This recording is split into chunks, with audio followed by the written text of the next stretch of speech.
Et yo tout le monde, c'est Cyclisme 3D, j'espère que vous allez bien, moi ça va nickel. Aujourd'hui on se retrouve pour une toute nouvelle vidéo sur la chaîne YouTube et comme vous l'avez vu au titre et à la miniature, aujourd'hui on va se retrouver enfin pour la grande preview de ce Tour de France 2025. Il y aura pas mal de choses évidemment à se dire et on va se retrouver pour une vidéo où il y aura beaucoup de choses. D'abord, on va se retrouver pour plusieurs informations relatives quant à la course. Ensuite, on verra la start list, qu'attendre côté français. On aura quelques pronostics en termes de scénario. Et puis, on aura aussi notre fameux point média qu'on fait d'habitude. Mais avant que la vidéo commence plus en détail, n'oubliez pas de vous abonner, d'activer la cloche de notification, liker, partager, commenter et de venir me rejoindre sur Insta et sur TikTok, c'est Cyclisme 3D. Ouais, je vais pas vous mentir que c'est un peu galère en termes de qualité et de conditions de tournage parce qu'on a le soleil derrière, même si, peu importe ce que je fais, qui gêne un peu et je pourrais pas tourner demain matin. Donc c'est un peu galère ou même dans la journée de demain. Donc, déjà, on va commencer par plusieurs choses. Ce Tour de France est assez particulier. Retour sur les Champs-Élysées après un an sans y être allé pour la première fois de l'histoire. Pas d'arrivée ni à Paris ni en région parisienne. C'était à Nice pour cause des Jeux Olympiques à Paris. Champs-Élysées qui auront 3 boucles autour de la butte Montmartre. Ça aussi, ce sera assez intéressant par rapport à pour revivre l'ambiance des derniers JO de Paris et qui peut apporter un autre aspect de spectacle sur cette dernière étape et de course. Il faudra voir si ça fait des écarts. Juste, plusieurs nouveautés en ce qui concerne la Red Bull Bora. Assez important, la Red Bull Bora en Sgreux qui a dévoilé un nouveau maillot. Alors la Groupama en a un nouveau. Et la Red Bull Bora en ont fait un en rapport notamment à l'équipe de France. Et ça, c'est assez étonnant, mais oui, oui. Par rapport à la France et à l'équipe de France pour ses parcours en Coupe du Monde. La Red Bull Bora qui en ont fait un. J'étais assez étonné quand j'ai vu ça, mais voilà. La Red Bull Bora qui, je cite, tenue légendaire. Voilà. Il s'agit surtout d'un hommage à l'équipe de France et à leur tenue légendaire en Coupe du Monde. Donc cuissard bleu, roi et un choix de teinte qui n'a pas été sélectionné au hasard. Voilà, pour le drapeau tricolore sur les roues du Tour. Ça fait plaisir. Juste, on va revenir quand même à plusieurs informations de base pour ce Tour de France. Déjà, 112e édition, départ de Lille. Ce sera le 3e ou 4e départ dans ce département. C'est le département, le Nord, qui a reçu le plus de fois le Tour de France. 183 coureurs au départ et 23 équipes. Contrairement aux dernières années, ça change parce qu'avant on était sur 22 équipes et de 8 coureurs à chaque fois, donc 176. Cette année, en équipe invitée, la Tudor, une EX Total Energy et les deux premières équipes en termes de Conti Pro, entre guillemets, enfin celles qui ont marqué le plus de points l'an dernier, donc Israël et Lotto, qui est invité d'office et qui ont accepté, et contrairement à Lotto qui n'a pas accepté le Giro, elles ont invité évidemment d'être, accepté d'être sur le Tour de France. 100% de route française, je l'ai dit pour la première fois depuis 2020. 7 étapes de plat, 6 de montagne, 6 accidentés et 2 contre la montre. Voilà, on a 52 500 mètres de dénivelé au total. 26 difficultés supérieures au stade de deuxième catégorie, donc deuxième catégorie première et hors catégorie. 2304 mètres d'altitude pour le plus haut sommet de ce Tour de France, avec le col de la Lose, 39 villes, étapes, départ, arrivée comprise, et 8 nouvelles communes dans l'histoire, enfin qui accueillent pour la première fois le Tour de France. Autre nouveauté de ce Tour de France, le règlement qui change un petit peu. Pourquoi je dis ça? La règle du 3 km a une dérogation qui sera étendue à 4 ou à 5 km sur les étapes où les arrivées sont prévues en sprint massif. Ils sont 4 à être dans ce cas-là. Et ce sera 4 km, et en l'occurrence, ce sera 4 km de l'arrivée. Et non plus 3 km, ce sera à Carcassonne. Et 5 km pour Lille, Dunkerque, Laval, Châteauroux, Valence et Paris. Et sur ces étapes-là, les coureurs de victimes de chute collective seront replacés dans le temps du groupe auquel ils appartenaient. Ça change pas. Par contre, les coureurs victimes d'un incident de course tout simplement, en solitaire, enfin, ouais, chute isolée, ne seront plus classés dans le groupe, dans le temps du groupe auquel ils appartenaient. Ça change. Par contre, des étapes où ça ne va pas changer, c'est les 3 km restants quant à eux de mise lors des étapes de Rouen, Toulouse et Pontarlier. Ça aussi, ça aura son importance. Par contre, ça me saoule, c'est parce que le reflet du soleil, c'est terrifiant. Ouais, c'est vraiment chiant le reflet du soleil. Juste, on aura bonification, disparition des points bonus qui étaient au sommet de certaines difficultés. Vous savez, 8, 5, 3 et 2 secondes, là, n'auront plus lieu à partir de cette année. En ce qui concerne les sprints intermédiaires, ce sera comme à chaque fois, en 1500, 1000 et 500 euros de prix, mais surtout des points pour les 15 premiers. Par contre, il y aura toujours des secondes de bonification, 10, 6 et 4 secondes à toutes les étapes, sauf au contrôle, ça ne change pas. Par contre, le Mont Ventoux comme étape intermédiaire pour le maillot vert, parce que ça change, le barème, vous savez, c'est 50 points sur les étapes de plat, 20 pour les étapes de montagne et les étapes accidentées, c'est 30 points. Et 20 également pour les contre-la-montre. Mais par contre, le règlement des étapes du Mont Ventoux est classé difficulté 3 sur 5 et du coup, ce sera 30 points au classement du maillot vert. Et soit la même récompense que certaines étapes considérées comme accidentées, notamment l'étape 2 par exemple. Et le classement du meilleur grimpeur aura comme l'an dernier un seul col où les points sont doublés, ce sera le col de la Lose qui est le plus haut sommet après la Bonnette l'an dernier. Par contre, les délais changent. Sur les étapes de grande difficulté, donc les étapes de montagne, on aura 1% de délai supplémentaire. Donc, c'est à peu près équivalent. Alors, c'est toujours en rapport avec la vitesse, mais le site de l'équipe nous indique que cet allongement de 1% des délais devrait offrir entre 3 et 4 minutes supplémentaires aux coureurs les plus distancés. Et par contre, pour le contre-la-montre, vous savez que c'est toujours 25% de délai. Et bah là, ça change sur le contre-la-montre de l'étape de montagne. Donc de l'étape 13. Ça va tout simplement changer. Je regarde juste les dossards du Tour de France. Je pense qu'on va partir sur les dossards, ça va être assez intéressant. Plutôt que sur le site de l'équipe. Donc c'est sur PCS. Ce sera 33% sur le chrono de montagne. Vous savez, à l'arrivée au sommet de la Clipper de Peyragudes, où ce sera 10 km de chrono, mais 8 de montée. Les équipes, on va partir d'abord sur la start list et après on donnera quelques aspects de course. Quoi qu'on peut faire les deux en même temps. Le dossard 1, c'est pour la UAE, c'est pour le tenant du titre, Tadej Pogacar, qui sera accompagné de Joe Almeida, Jonathan Narvaez, Nils Polic, Pavel Sivakov, Marc Soler, donc Marc Soler en catalan, Tim Wellens et Adam Yates. En ce qui concerne cette équipe, évidemment, le principal favori, Tadej Pogacar. Alors certes, je n'ai pas suivi et pas écouté l'interview de Marc Madio qui disait voilà, c'est le tour de tous les dangers pour Pogacar, mais juste cette expression-là peut être réelle. On peut avoir des équipes qui vont se lier pour faire tomber Pogacar. Je pense notamment à l'équipe qui est juste à côté, la Visma Lease Bike ou la Soudal Quick-Step, qui ont surtout des très grosses équipes. Même la Red Bull Bora Hansgrohe, d'un certain Primoz Roglic, entre autres, pourront se lier contre Pogacar. On peut avoir un scénario comme sur le Granon, c'est-à-dire on a par exemple Jorgensen qui est bien placé, qui attaque, puis après Vingegaard, ou dans ce groupe-là, à l'époque il y avait Geraint Thomas, mais on peut avoir Remco qui peut suivre, mais dans ce cas-là, on a Roglic qui contre aussi, ou Lipovic, si on a un petit groupe comme ça, et Pogacar, il aura forcément Almeida qui sera là à ce moment-là, mais Almeida, si Pogacar ne compte pas, bah Almeida devra rouler, et Almeida ne pourra pas rouler derrière tout le monde indéfiniment. Donc ça peut être assez intéressant. Et on le sait, la Visma ont peut-être déjà coché des étapes comme de la Plagne et de la Lose.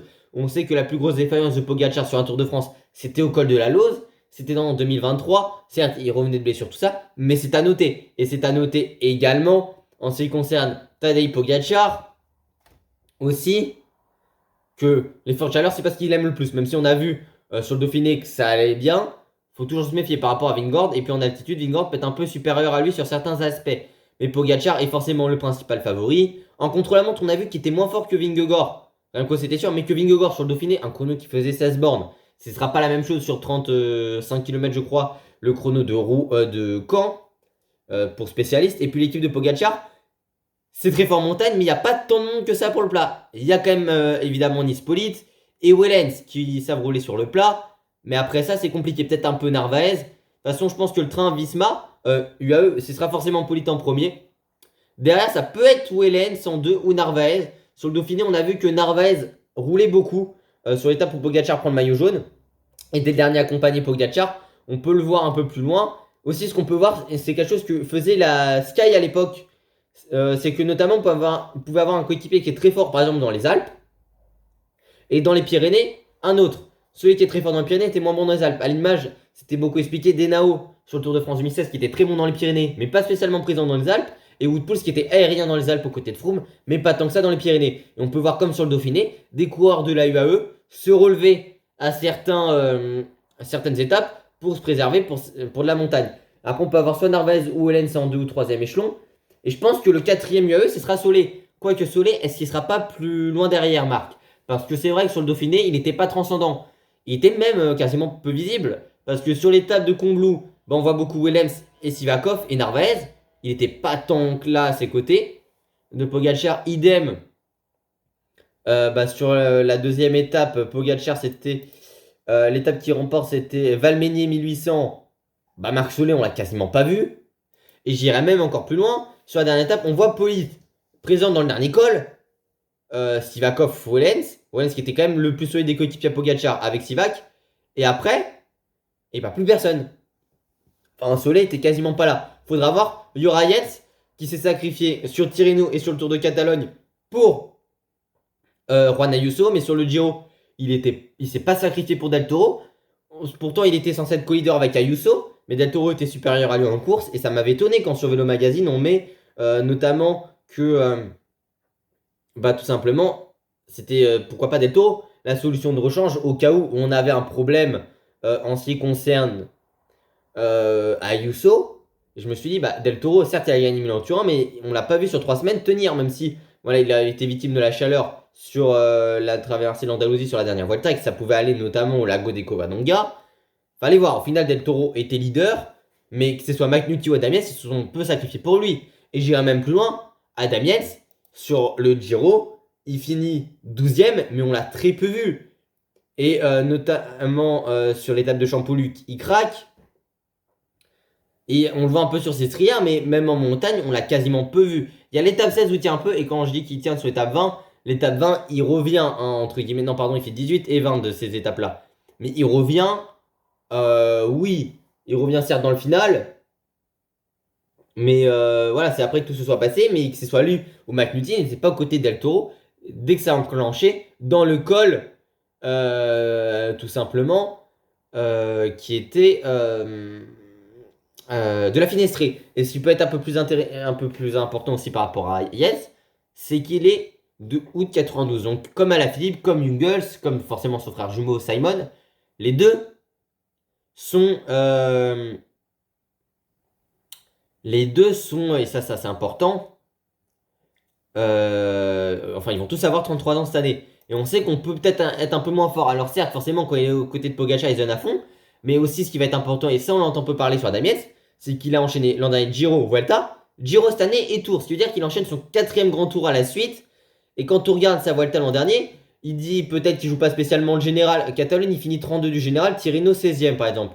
Et Oman, il gagne le général, mais il se bat sur l'étape Rennes par Paré-Pinte et sur l'étape vallonnée, enfin la première arrive au sommet, il se bat par David Gaudu. David qui aura tout donné certes, mais si on regarde l'an dernier, en ce qui le concerne, bah il finit 6ème du tour certes, mais déjà 81ème dans Lombardie, 12ème du Tour des Mini.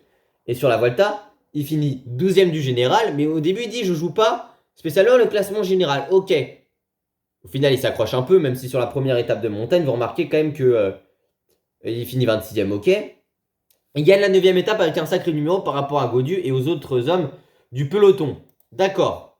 Et bah, à Damiens sur cette étape-là, on se dit, on va peut-être jouer le général et le maillot à poids. Sauf que si vous regardez très très bien, et bah, la 9ème étape qui remporte, il prend le maillot de meilleur grimpeur ce jour-là, mais c'est ses derniers points marqués sur la Vuelta. Alors qu'il était censé jouer le classement de la montagne, il était pas très loin du top 10, mais il se dit, je ne joue pas le général. Il se relève pas tant que ça. S'il se serait relevé, bah, il aurait fini genre 20ème ou un truc comme ça. Il finit seulement 12ème de la Vuelta. A quand même. Attendez, temps. Ouais, il finit à 15 minutes. À seulement 4 minutes du top 10.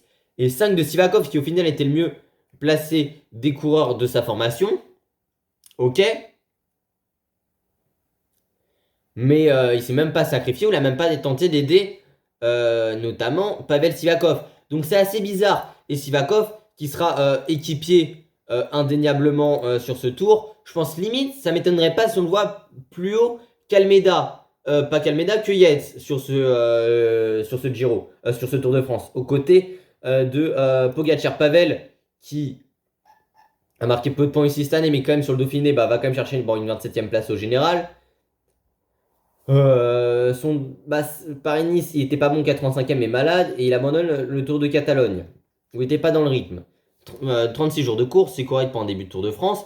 Et moi, ça va m'intéresser de voir Sivakov, est-ce qu'il peut être supérieur à Pogacar, surtout qu'on sait que Pavel Sivakov est français et qu'il court en France, et qu'en plus Pavel, bah, ce qui est assez intéressant sur lui, c'est qu'il monte en puissance et il sait enchaîner les jours de course, et on arrive dans sa période phare qui est l'été. Certes, il a déjà remporté le Tour des Alpes et fini 9ème d'un Giro, mais au final, il est très bon souvent sur Tour de Burgos, de Pologne et la Vuelta. Et même l'an dernier sur Lombardia, si vous regardez Lombardia, il fait top 10. Hein. Il me semble, bon, il finit 5ème du Tour of Ganchi. Lombardia finit 6ème. La Vuelta, il finit 9ème. Après, Tour de France, il finit 32ème. Bon, voilà. Mais il avait été principalement coéquipier l'an dernier, Pavel. Ce qui va être assez intéressant avec lui. Il avait couru 82 jours l'an dernier. Bon, il enchaîne beaucoup les jours de course, mais aussi le fait de finir 9ème l'an dernier de la Vuelta devant un Simonier, un Damiens, ça va peut-être être assez intéressant pour lui. Et moi, je regarde sa saison.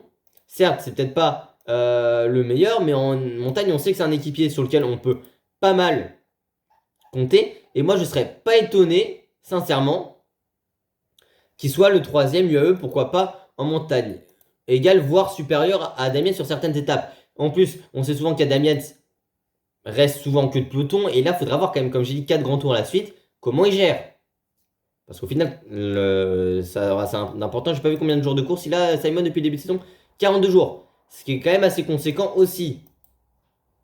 Pogacar, forcément aussi, l'équipe qui peut se faire piéger, pour revenir à Tadej. Mais aussi, on peut avoir, pourquoi pas, des chutes ou un abandon éventuellement. Une maladie, évidemment. J'ai parlé de la chaleur. Mais Pogacar, le tour de tous les dangers. Ça peut être comme j'ai dit, un problème mécanique ou même une bordure. Alors on va me dire, Pogacar, il est toujours bien placé sur les bordures. La seule, on le dit tout le temps, où il était pas très bien, c'était celle de l'étape de Lavore sur le Tour de France 2020, mais il a eu un problème mécanique avant. Mais j'ai parlé d'une bordure.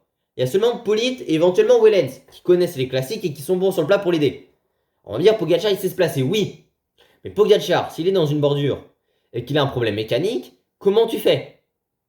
Un moment. Sachant que les autres vont pas l'attendre. Comment tu fais? Parce que Polite, il fait quelle taille? Polite, il fait quasiment 2 mètres. Il fait 1,92. Pogacar fait 1,80. 1,76, pardon. Et Wellens fait combien? Wellens, à peu près, il fait 1,82 m. On va juste voir Pavel éventuellement. Pavel, il fait 1,88. Les deux principaux rouleurs sont plus grands que Pogacar. Et ça, c'est aussi important. Est-ce qu'on a d'ailleurs chez UAE un mec qui est proche de la taille de Pogacar? On a Simoniès qui fait 3 cm de moins éventuellement. Pourquoi je dis ça? Parce que généralement, quand tu as un coureur et 2 cm de moins en ce qui concerne Narvaez, qui sera là en montagne et pour rouler dans le vallon évidemment, et sur le plat, il peut avoir quelques capacités. On sait qu'il a souvent fait le classique. Pogacar et 2 cm de plus en ce qui concerne Almeida. Ça, c'est intéressant. Et Almeida qui est aussi un excellent rouleur, hein, qui peut être là. Et si tu as un problème mécanique, c'est ça aussi que je voulais dire, et que tu es tout seul quasiment, généralement, il faut toujours que tu aies au minimum un coéquipier avec lequel tu peux changer de vélo. Et les meilleurs rouleurs qui sont susceptibles d'être autour de Pogacar dans une bordure, ils sont plus grands que lui. Ça aussi, ça peut avoir son importance si la voiture est loin derrière. Et je dis ça parce qu'il y en a la seule tentative de réel de bordure qu'on a vue. Bon, il y avait celle de l'étape c'était celle. Je sais plus si c'était l'étape de Villeneuve-sur-Lot. Je crois que c'était soit Villeneuve-sur-Lot ou Pau, mais je crois que c'était Pau. Il y avait quasiment aucun UAE qui était à ses côtés. Et surtout celle de Dijon, il n'y avait pas beaucoup d'UAE, à part les rouleurs. Imaginons, ça veut dire que Adam Yates, par exemple, Sivakov, on sait que c'est peut-être pas les coureurs qui aiment le plus se frotter, parce que c'est vrai que Adam et Simon Yates sont souvent dans la dernière position d'un peloton. Et Almeida, peut-être pas tant que ça. Donc faudra voir. Et puis Almeida, j'en ai pas parlé, il a remporté ses 3 dernières courses par étape pour le Tour, qu'il a couru. Tour de Suisse face à Vauclin, malheureusement pour le côté français. Face à Lini Martez aussi, alors que les Français étaient en jaune les derniers jours. Le Romandie et le Tour du Pays Basque. Et bon, il a été battu aussi. Alors, il a combien de jours de course? 39. Et aussi, le Tour de la Communauté de Valence, il fait 2ème. Et il fait 2ème aussi au Tour d'Algarve. Il est battu sur l'étape Rennes par Yann Christen. Ok. Donc ça c'est intéressant en ce qui concerne Joao Almeida. Déjà, ça montre quand même qu'il est assez régulier. Et pour moi, je le mets 4ème ou 5ème du Tour. Il a fini 4ème l'an dernier. Je pense qu'il sera, de toute façon, 4ème ou 5ème, ce sera un Red Bull, Bora ou lui. Et au cas où tu as un problème pour Pogacar, t'as Almeida qui peut assurer l'intérim, en tout cas être leader de rechange, qui est niveau podium du Tour, et qui peut-être sera pas celui dont Vingegaard se méfie le plus, et qui est peut-être pas le plus connu, même si forcément Visma vont se méfier de lui, mais attention. Et l'an dernier, le général du Tour de France l'an dernier, que je regarde le général. Parce que je l'ai pas en tête. Il gagne le Tour de France, Pogacar. Voilà, classement général. Almeida finit à combien de temps? Il finit à 19 minutes, il finit à 10 minutes de Remco Evenepoel. J'allais dire qu'il aurait pu éventuellement être dans le match, même s'il a progressé. Il faudra voir. Et d'ailleurs, la UAE, on part quasiment avec la même équipe que l'an dernier. On remplace juste par Narvaez, Juan Ayuso au final. Sauf que Juan Ayuso, c'est un mec un peu plus fort en montagne que Narvaez. Donc il faudra quand même voir qui pourra tenir aussi longtemps que ça. Je pense, ouais, voilà, Polite va tenir, Wellens, Narvaez, même si Wellens, on a vu qu'il est très fort sur le Dauphiné en termes de montagne. Et après, Solé, qui est pas non plus dans ses meilleures conditions. Si on regarde Solé, le Dauphiné, bah, il finit 88e du général, il n'était pas trop là. Asturie, il gagne le général, effectivement. Pays Basque, il finit 50e. Et après 26e de Catalogne, ouais, il est quand même à 40 jours de course aussi. Et Ruta del Sol, il finit 7 et 90e du Tour de l'Under. Ouais, non, c'était pour voir parce que Ryan, il finit 48 et ils sont unième de la classique avant le Tour de l'Under. C'était juste pour voir par rapport à ce qu'il était capable de faire cette saison, pour voir est-ce qu'en termes de performance, il aurait pu être assez intéressant. Juste, on va passer à la Visma avec Vingegaard, Kampenart a fini, Benoît, Jorgensen, Kuss, Van Aert et Simon Yates. Déjà, Vingegaard, forcément, principal favori. Il s'est certes fait marcher dessus par Pogacar sur le Dauphiné. Même si Pogacar, à Valmenier, il a, entre guillemets, baissé le rythme dans le final. Moi, ce que je veux voir par rapport à Jonas Vingegaard, et ça va aller dans ce sens-là, est-ce que Jonas a une autre capacité? Je pense qu'il aura progressé sur le Dauphiné. Aussi, on a vu qu'une équipe qui était plus offensive, notamment avec Simon Yates sur le dernier Giro, et même Vingegaard en attaquant sur la première étape du Dauphiné. Certes, déjà le Dauphiné, c'est le Dauphiné, le Tour, c'est le Tour. Comme dirait Alfredo sur le podcast de France Télé. Et a raison. Parce que le Dauphiné, bah, c'est une course d'une semaine de préparation. Et justement, de préparation. Donc les étapes formes vont augmenter. Vingegaard, je pense que sa condition va augmenter. Surtout qu'il n'avait pas couru de Paris-Nice, alors qu'il avait prévu Catalogne, jusqu'au Dauphiné. Après sa commotion sur Paris-Nice. Certes, il gagne aussi le Tour d'Algarve. Il n'a pas tant de jours de course que ça. Pogacar, en termes de jours de course, on est sur du 22. Vingegaard, il doit pas être à beaucoup. Pour moi, Jonas Vingegaard, je dirais 20, même pas. Ouais, 19. Donc ça aussi, ça va valoir être intéressant. L'équipe s'est quand même renforcée entre le Dauphiné et le Tour. Et Vingegaard, il aura l'état de forme qui va monter, ça j'ai dit. Il peut se rapprocher. Là, aucun problème de préparation pour les deux. Vingegaard est tombé, mais c'était il y a 3 mois. On a vu que ça répondait pas mal les jambes. Et surtout, comme Pogacar en 2023, l'an dernier, il n'avait pas de course de préparation. On ne savait pas son état de forme. Là, il le sait.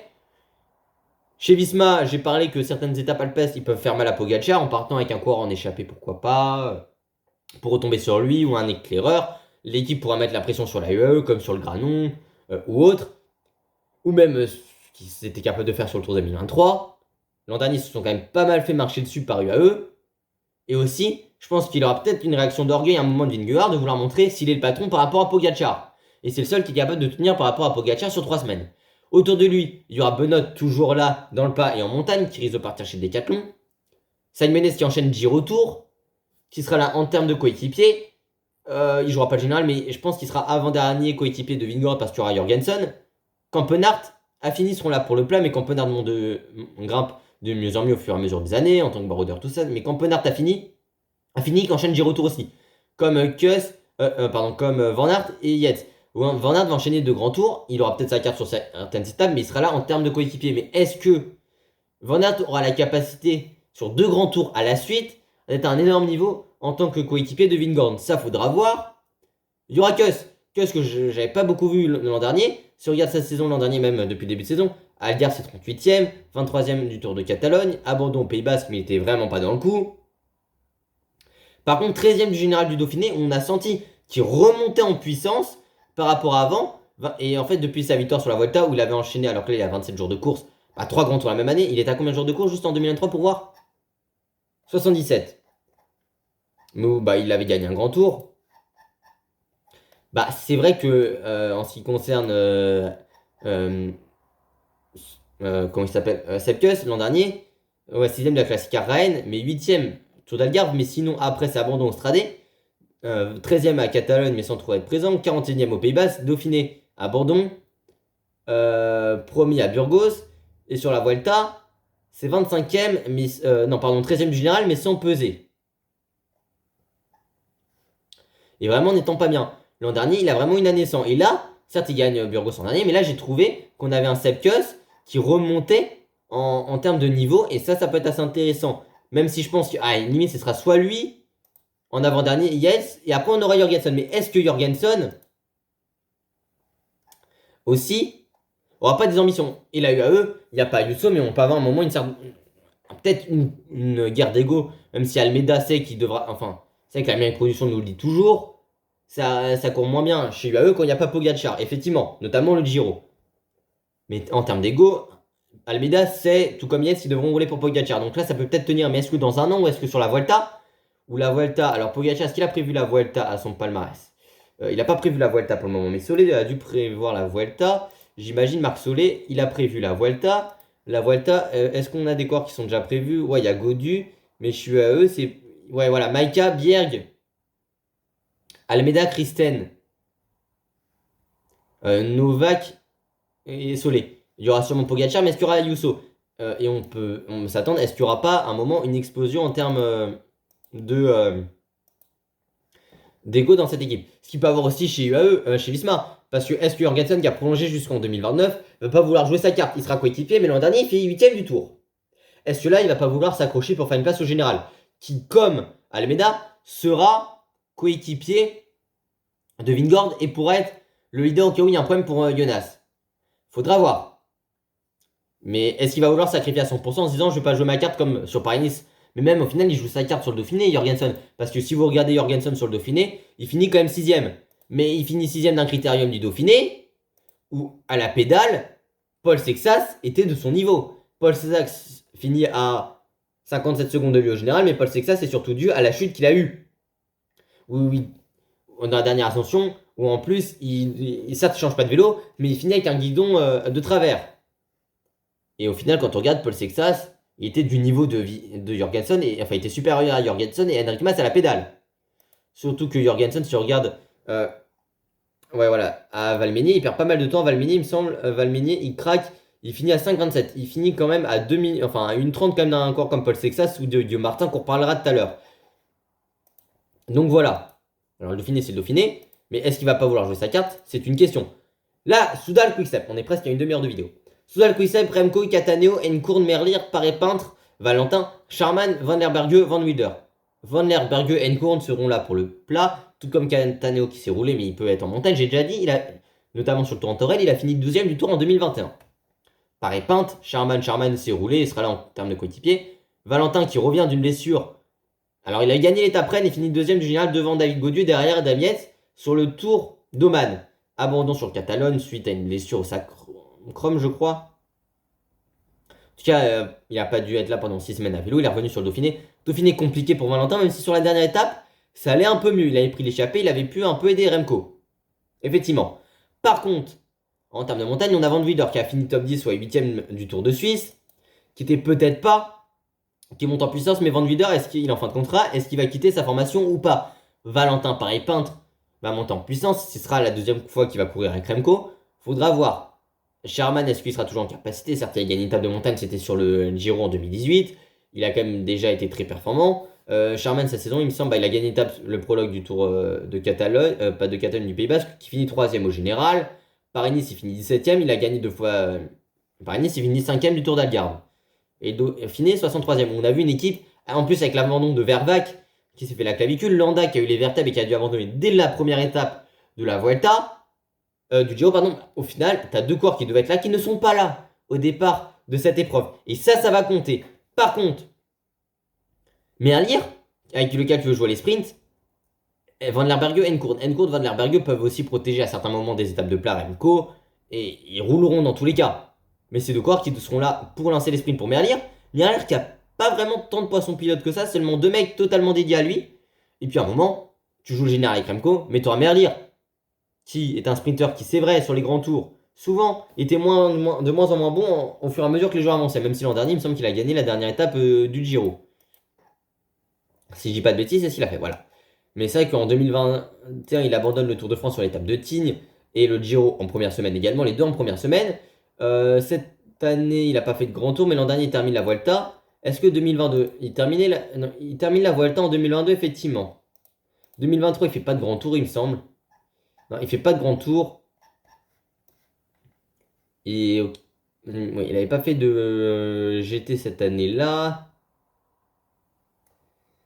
Je regarde juste. Non, je regardais, mais il avait pas fait de grand tour. Et l'an dernier, non. Et l'an dernier, il termine le Giro.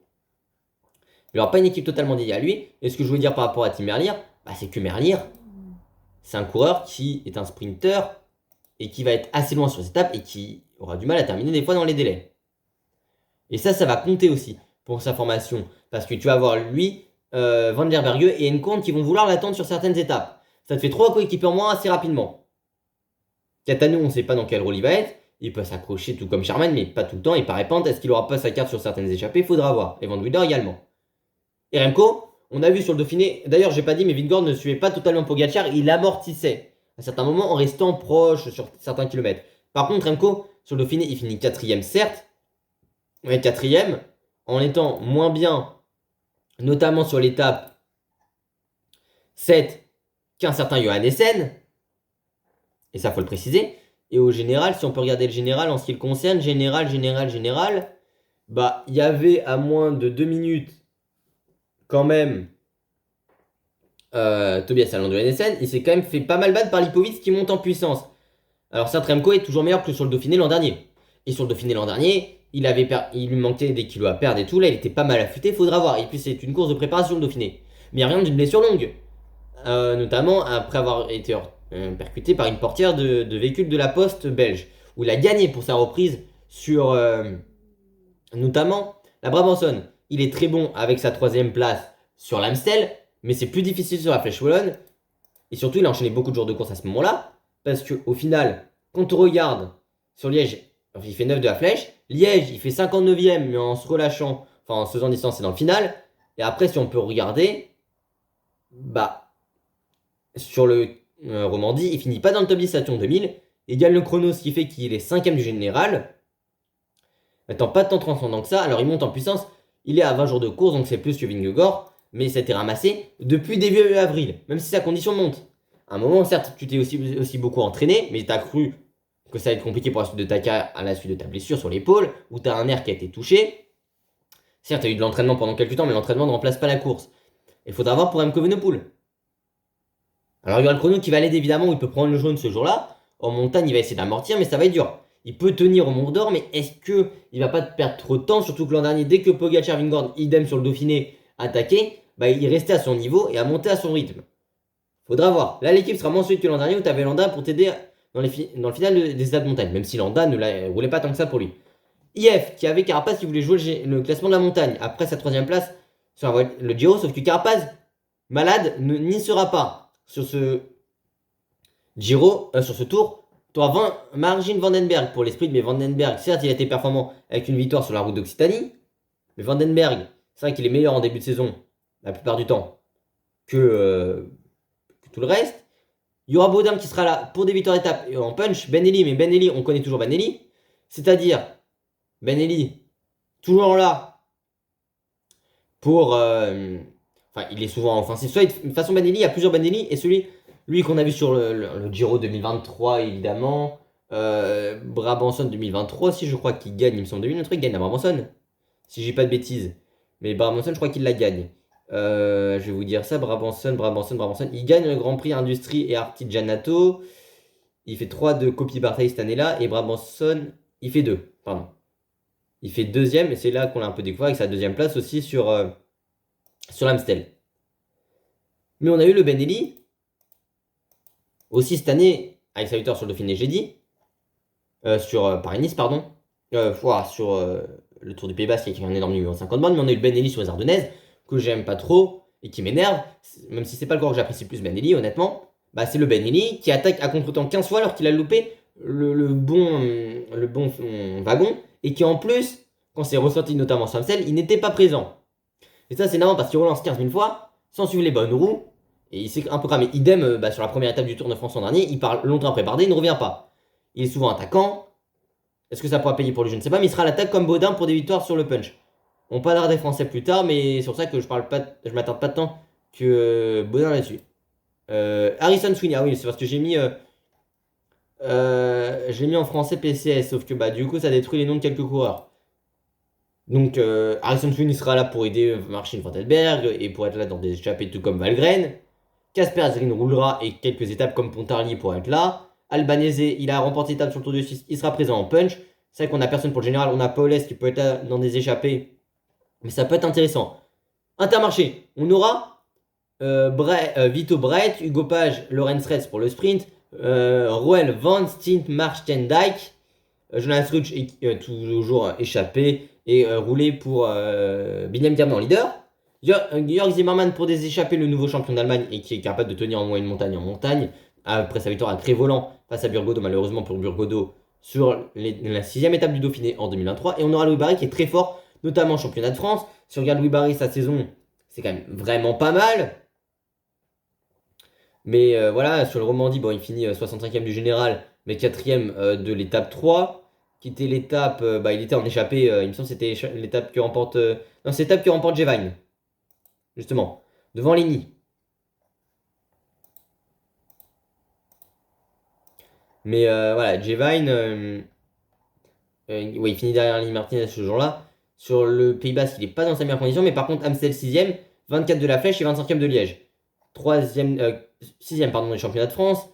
Voilà, il a eu quand même, il était 6ème de la classique VAR. Tour des Alpes-Maritimes et du Var, 10ème du général. Voilà, il a eu quelques performances intéressantes. 3ème de Paris-Camembert derrière Paul Sexas, mais derrière Lander Lox.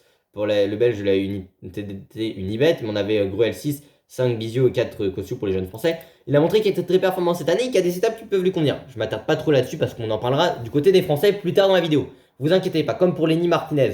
M. Martinez ont un peu plus articulé là-dessus. Guirmeil. Et bah Guirmeil, sa saison est un peu plus compliquée. Certes, tu marques 775 points UCI, mais pas de victoire pour lui cette année. Il me semble pas de victoire pour Guirmeil, non. Quelques places d'honneur, mais pas sur les meilleures courses. Et c'est ça qui m'intrigue un peu avec Guirmeil, c'est que son année est un peu plus compliquée. Comment tu vas gérer quand t'es Guirmeil le contre-coup l'an dernier, où t'étais maillot vert du Tour de France, avec 3 victoires d'étape, là tu vas être beaucoup plus attendu. Certes, au final, quand tu regardes pour Guirmeil, par rapport à 2024, dans l'avant Tour de France, Biniam Guirmeil, il avait marqué combien de points? Il en a marqué 1600, 3352. Son année, certes, tu remportes la Surf Coast Classic, mais t'avais pas de victoire, il me semble, avant quelques places d'honneur, notamment sur le Giro, une 3ème place sur la 3ème étape. Entre autres, sur Rune Umcol, donc la classique de Cologne, tu fais 2ème. Si tu remportes le circuit franco-belge, 2ème de Bruxelles, c'est une classique, mais t'étais pas le mieux avant le Tour de France. C'est le moins qu'on puisse dire. Et bah, Biniam Girmay, il est un peu dans les mêmes conditions. Cette année, pas de victoire avant d'arriver sur le Tour. Est-ce qu'il aura sa dynamique? Je ne sais pas, Guillaume. Il sera forcément plus attendu que l'an dernier, indéniablement. Il sera beaucoup plus marqué et on va beaucoup plus se méfier de lui. Que l'an dernier, on ne s'y attendait pas spécialement. Premier coureur d'Afrique noire à remporter une étape et ramener le maillot vert, un maillot distinctif. Il en a remporté 3 des étapes. C'est également le cas sur Gambelgem et sur le Giro. Guirmeil, il faudra voir. Mais surtout que chez Intermarché, on est dépendant à Biniam Girmay. C'est important aussi à préciser. Donc Guirmeil, il faudra voir pour lui sur les sprints. Au vu de la startlist des sprinters, ça peut être compliqué. Justement, côté sprinter, côté Bahreïn, on aura Phil House qui te fait quelques places et il peut être toujours présent. Voilà, il sera accompagné par Fred White. On aura Camille Gradec pour rouler sur le plat. Robert Stannard, ouais, dans le vallon, c'était lui qui a été suspendu, me semble, à un moment chez Alpecin pour dopage, je crois. Ouais, c'est ça, qui est dans cette formation. Mais voilà, qui était ici. Maoric qui n'a pas fait sa meilleure saison, il est vrai pour le moment. Seulement 125 points UCI marqués pour le moment. Très peu là, mais bon, il avait abandonné ses championnats nationaux qui ont été remportés par qui d'ailleurs? Par Ormzel en plus. Et Govacar qui fait 2. Ouais. Mais Maoric, et c'est combien de kilomètres le championnat en Slovénie? C'est un 81. Est-ce qu'on a le profil par hasard? Non. Mais ouais. Maurice, on a une compliquée. Il n'y a pas beaucoup d'étapes de 200 bornes. On sait que généralement, c'est au bout de 200 bornes qu'il est fort. Forcément, sur les mots qui remporte. C'est 3 étapes sur le tour. Son étape, en plus, c'est en 3ème semaine 2 fois, la 19ème étape qui remporte. Victorieux aussi sur le Giro la Volta, plus de 200 bornes. Et des podiums, notamment, bah déjà son titre de champion du monde espoir qui est sur une course difficile, notamment. Miolzevic qui sera là et Kreuziger en tant que DS. Ouais, faudra voir, mais il sera là en tant que coéquipier, mais sa saison m'a pas convaincu trop. On va me dire, Jackie Durand disait sur la dernière étape du Tour de Suisse, on sait ce qu'on fait si on l'amène. Oui, c'est ce qu'ils ont fait l'an dernier. Il avait remporté une étape sur le Tour de la Communauté de Valence, mais l'an dernier était très moyen, Mohoric. Comme cette année. Et ça peut être assez compliqué pour Mohoric, surtout qu'il y a peu d'opportunités avec des étapes de plus de 200 bornes. Il y a la deuxième étape au final. Mais c'est à peu près tout. Jack Ek sera coéquipier. Buitrago, Lenny Martinez. On va parler de Lenny Martinez plus tard dans les Français. Mais Lenny Martinez va jouer les victoires d'étape. Il jouera pas le général et Buitrago. Et je vais me pencher sur la saison de Santiago Buitrago. Parce que Buitrago, voilà, c'est 4ème de la classique de Valence, mais tu remportes le général avec 2 étapes sur le Tour de la Communauté de Valence, 5ème de la classique VAR. Tu finis 2ème du général et de la première étape des 2 du Tour des Alpes-Maritimes. Paris-Nice t'abandonne. Tour du Pays Basque, tu finis 13ème, mais sur l'étape que tu remportes, c'est laquelle que tu remportes Almeida, c'est la 4. C'est ça, tu remportes sur l'étape 4, t'attaques dans la ascension, mais tu exploses juste après. Et tu finis 13ème du général à combien de temps exactement? 13ème du général à 4,16. Derrière Guillaume Martin, qu'on reparlera plus tard, mais devant Jordan Gegad notamment, pour quelques secondes. Au final, c'est assez compliqué. Bon, tu fais quand même 6 de la Flèche Wallonne, 29 de Amstel, 37 de Liège, où tu as été le plus transcendant. Et de finir, t'abandonnes sur la dernière étape, alors que tu étais meilleur grimpeur. Et tu es censé être leader du général, alors tu finis l'an dernier 10ème du Tour de France, ok. Mais ce que je veux dire sur Buitrago, vainqueur d'étape sur le Giro en 2022-2023, bah, c'est que Buitrago, cette année, c'est très compliqué à partir du mois de mars. Et au même moment, tu as Lenny Martinez, qui finit aux portes du top 10 sur le général de la Communauté de Valence en étant ton coéquipier. Tu as un Lenny Martinez en 8ème de la classique VAR, mais 3ème du général du Tour des Alpes-Maritimes en t'aidant. Parce qu'il faut savoir que les deux avaient attaqué, mais ils n'avaient pas réussi à distancer Scaroni, qui gagne l'étape, alors que Martinez roule pendant quelques temps pendant pas mal de temps pour Buitrago. Lenny fait 3, deuxième pour Buitrago. Et Lenny fait 3 comme j'ai dit. Lenny Martinez gagne une étape. Alors certes, il finit 24ème du général après une bordure sous Paris-Nice. Mais Lenny Martinez, déjà, il finit 7ème de l'étape à Oron après une bordure et c'est le seul qui avait réellement attaqué avec Gall sur cette étape. Mais Lenny Martinez finit 4 à la Loge-Gillard en attaquant juste après l'abandon de Buitrago et en suivant Vingegaard. Mais surtout, il gagne à la côte Saint-André, dans la côte de Notre-Dame de Siey. Ok. Lenny fait 5ème de Catalogne, alors qu'il faisait 7 l'an dernier. 4 de la Flèche Wallonne, 2 places devant Buitrago. Et il gagne une étape, plus 2ème du général avec le port un jour du maillot de leader sur le Tour de Romandie. Et sur le Dauphiné, Lenny Martinez finit 28ème du général avec un abandon. Enfin, avec 86ème et 41ème du général à Valménier où tu perds 35 minutes. Mais gagne la dernière étape, donc ça montre quand même de la force de caractère pour Lenny Martinez, mine de rien. D'attaquer, etc. D'avoir su montrer qu'il était capable de répondre après un jour de moins bien. Souvent, c'est ça avec Martinez, un jour de moins bien, mais le lendemain, t'es dans les meilleurs. Notamment déjà l'an dernier sur le tour. Sur le tour l'an dernier de Suisse. Lenny qui avait aussi remporté du coup le Giro Ciclisto de la vallée d'Aosta Mont-Blanc en 2022. Et Lenny Martinez qui est en progression. Et Martinez pour moi semble mieux que Buitrago. Lenny Martinez c'est combien de jours de course? 39, c'est quand même pas mal. Combien du coup pour Buitrago? Je dirais Buitrago 30. Mais Lenny Martinez est beaucoup mieux que Buitrago qui devait jouer le général et qui est en pro au doute. Buitrago, j'attends pas beaucoup sur ce tour. J'attends plus de Lenny Martinez. Je pense que, je le dis souvent, mais qui peut gagner l'étape de la Plagne. Allez chercher, pourquoi pas en ce qui concerne Lenny Martinez, un maillot à poids. Pourquoi pas le titre de super combatif? En plus, le maillot à poids, son grand-père l'a gagné. Et il veut le faire pareil. Et surtout que son grand-père voulait que Lenny le gagne avant qu'il ne puisse plus le voir tout simplement le porter. Et encore plus. Et pourquoi pas 10ème du général? Tout ce que j'ai dit, c'est ce que Warren Barguil a pu faire en 2017. Est-ce qu'il en aura la capacité? Pourquoi pas? Parce qu'on sait que les écarts sont grands maintenant sur les grands tours. Ineos qui a dernière équipe à avoir annoncé sa start list. Est-ce que c'est parce qu'on n'avait pas beaucoup de monde à mettre au départ? Je ne sais pas. Carlos Rodriguez qui fait 7ème d'un Dauphiné. Ça Dauphiné, non 9ème pardon. Donc derrière Paul Sexas, certes, tu pouvais un peu monter en puissance, mais t'étais pas si bien que ça, faut le dire honnêtement pour Rodriguez. Le Dauphiné m'a pas tant passionné que ça. Romandie, tu finis 6ème, mais sans être vraiment. Enfin, sans être si en forme que ça. Lieu Tour, t'abandonnes sur la dernière étape. Et Tour de la Communauté de Valence, tu fais 6ème. 27 jours de course. On l'a pas tant vu que ça. Après, il fait jamais trop parler de lui, Carlos Rodriguez. Il n'a pas fait tant de résultats que ça cette année, après avoir remporté Romandie l'an dernier. Et surtout, Rodriguez, il est moins bon en 3ème semaine. Parce que ça chute en 2022 sur la Vuelta. Ok, bon, il finit 5ème du Lombardie cette année-là. Mais tu chutes sur la Vuelta, tu finis 6ème du Général. Mais en étant vraiment en difficulté les derniers jours, où tu t'accroches énormément. Pourquoi il y a eu un abandon sur la dernière étape du Giro l'an dernier? Enfin, de la Vuelta l'an dernier? Je sais pas, en 2022, parce que tout le monde a gagné une place à partir de la 6ème. Mais en tout cas,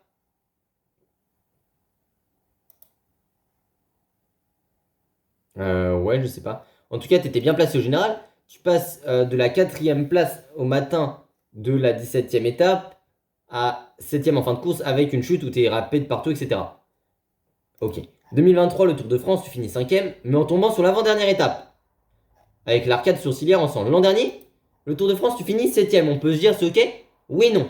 Parce que t'as jamais été trop transcendant, et surtout en fin de tour, tu es 5ème après la 14ème étape, mais t'es 6ème jusqu'à la 20ème, la 19ème, où tu finis 7ème, où t'es vraiment en difficulté sur la fin de tour. Il faut le reconnaître, Carlos Rodriguez, c'était vraiment, vraiment difficile cette fin de tour pour lui. Et sur la Volta, au mieux, t'as été 6ème et tu étais encore au matin de la 18ème étape, mais tu finis 10ème avec une grosse craquante au Picon Blanco, tu étais même lâché dans l'avant-dernière difficulté, tu reviens quand même. Mais Carlos Rodriguez sur cette étape-là, il finit à 5,42. Est-ce que Rodriguez n'aurait pas des problèmes en récupération? Parce qu'à chaque fois, c'est la dernière semaine où il est moins bon et qui perd des places sur les grands tours. Ce sera à noter. À côté d'Arensman, qui a couru 44 jours, c'est pas mal. Mais sur le Giro, Arensman, t'es 9ème au départ de la 16ème étape, tu finis le général 29ème. En explosant totalement sur la dernière semaine en étant plus trop visible. Alors il y a les conditions météo, etc. et la fatigue que cette course a été. Mais juste avant, tu finis 2ème du Tour des Alpes en faisant un énorme numéro sur l'étape 4. Paris-Nice, tu fais 3ème. Pour un semaine, donc t'as été quand même solide, faut le dire honnêtement. Jusqu'ici. Mais depuis le Giro, t'as craqué. Ça, t'as pas beaucoup couru. En plus, est-ce que c'est pas la première fois qu'il va enchaîner 2 grands tours à la suite? C'est la première fois qu'il va enchaîner 2 grands tours à la suite. En dernier, il abandonne sur la 7ème étape du Giro, de la Vuelta, pardon. Sur la Vuelta, il finit 5ème en 2022. Je m'en souvenais plus qu'il ait fini aussi haut. Il finit 5ème, non, c'est Almeida. Pardon, oui, pardon, il finit 5ème, mais attendez, je comprends pas. Ah oui, mais c'est parce que il a été supprimé, il me semble. Oui, c'est parce qu'il a été supprimé, si j'ai pas de conneries. Miguel André Lopez. Ouais, c'est parce que Rodriguez, il a été supprimé, il me semble, après ses affaires de dopage. Je pense que c'est la même chose si on regarde Madouas. Madouas, par exemple. 2022, il finit 10ème du Tour de France. Est-ce que c'est marqué comme ça sur le Tour de France? C'est pas marqué. C'est marqué qu'il finit 10ème, mais est-ce que c'est marqué Quintana? Non, Quintana avait été enlevé. Donc je sais pas pourquoi c'est marqué comme ça en ce qui concerne Nero Quintana, en ce qui concerne Arensman par rapport à Lopez. Parce que sur la Vuelta 2022, Lopez est marqué 4ème, mais Almeida aussi. Donc voilà. On peut revenir sur Almeida vite fait 2 secondes, hein, parce que là, la vidéo, c'est vrai qu'elle est déjà à 48 minutes. J'ai même pas fait la moitié des équipes. Vous inquiétez pas. Mais Almeida, 2022, sa Vuelta, il finit 4ème du général. C'est là où était marqué Lopez. Donc ouais, c'est qu'il y a un problème là-dessus. Et on va juste revenir à Ineos. Donc Arensman, faudra voir. Vous étiez vraiment en difficulté. Et est-ce qu'on se dit pas, on fait un all-in? Parce qu'on voit que notre saison est compliquée côté Ineos. On met Axel Laurence, qui a fait des résultats assez intéressants en sprint. On met Ghana aussi. Chrono face à Remco Evenepoel sur étape 5. Et pourquoi pas quelques sprints et quelques coups sur des étapes. Tu mets Tobias Foss, qui a été intéressant cette année, Tobias Foss sur certaines étapes, certaines courses. Je pense notamment à Paris-Nice où il fait 9ème. Mais ça, c'est assez compliqué pour lui, honnêtement. C'est la seule épreuve où il fait 10ème au minimum en top 10 au général. Et ici, les champions de Norvège du chrono et 7ème de la course en ligne. Mais sinon, c'est tout. Après, tu as Connor Swift que tu as rajouté hier, Samuel Watson. Et après, tu as Geraint Thomas. Geraint Thomas qui cette année, parce que Geraint Thomas, tous les ans, il y a au moins une seule course où il performe finalement, Geraint Thomas. C'est-à-dire Geraint Thomas, tous les ans, tu as une course où il est très fort. Bon, après, c'est comme Madouas, hein. On parlera de Madouas après, mais Geraint Thomas, certes, tu as une course par an où tu performes. Mais quand il gagne une course, Geraint Thomas, enfin quand il performe sur une course, c'est 3ème du Tour de France en 2023, en 2022, 2ème du Giro en 2023 et l'an dernier, 3ème du Giro. Cette année, Tour de Suisse, c'est abandon. Général, c'est 28ème du Romandie. Liège 93, 45 de Catalogne et 95 du Tour d'Algarve. Après, et 129 du Tour d'Under. Tour d'Under, combien de coureurs à l'arrivée? 134. À 34 minutes. Après, Geraint Thomas, c'est le coureur à l'ancienne qui ont. Voilà, quand il doit être en pic de forme, il est sur une course. Mais sauf que Geraint Thomas, c'est sa dernière saison, 39 ans qu'il a eu. Geraint Thomas, c'est compliqué pour lui, honnêtement, cette année. Et sachant que le Tour de Suisse, côté Ineos, bah, t'as quasiment pas été là. Si on regarde côté Ineos, le Tour de Suisse, le premier Ineos, il finit où? On va peut-être trier par équipe Ineos Grenadier. C'est l'Angeotti qui finit 28ème. Ouais. Au général. T'as quasiment pas été là. Et c'est le seul d'ailleurs avec Geraint Thomas qui est au départ du Tour de Suisse. Non, attendez. J'ai All Team. Non. Est-ce qu'on pourrait mettre. Tac, tac, tac, tac. C'est pas la bonne étape. Romain Grégoire, on va revenir peut-être sur lui. Général final. All Team. Ineos. Non, c'est 37ème en ce qui concerne Jungles. À 49 minutes. Voilà. La saison d'Ineos. C'est dur. Et t'as que un mec qui était. Enfin, deux mecs qui étaient au départ du Tour de Suisse qui sont au départ du Tour. C'est très dur pour eux, honnêtement, cette année. C'est compliqué. Je sais pas où est-ce que ça peut aller. Ça va jouer des victoires d'étape. Walson, c'est quand même le vainqueur des 4 jours de Dunkerque. Il sait être là. Voilà, Laurent, ça jouera les victoires d'étape aussi. On jouera la victoire d'étape. Il y aura Rodriguez. Mais je suis pas sûr qu'au général, ça puisse tant marcher que ça au vu de sa condition. Même si c'est un peu en progression. Il fait pas trop de bruit. Mais en 3ème semaine, c'est compliqué pour lui. Là, Red Bull Boransgro, on a aussi beaucoup de choses à dire là-dessus. Il me reste combien d'équipes après à faire? Effectivement, il me reste. Ouais.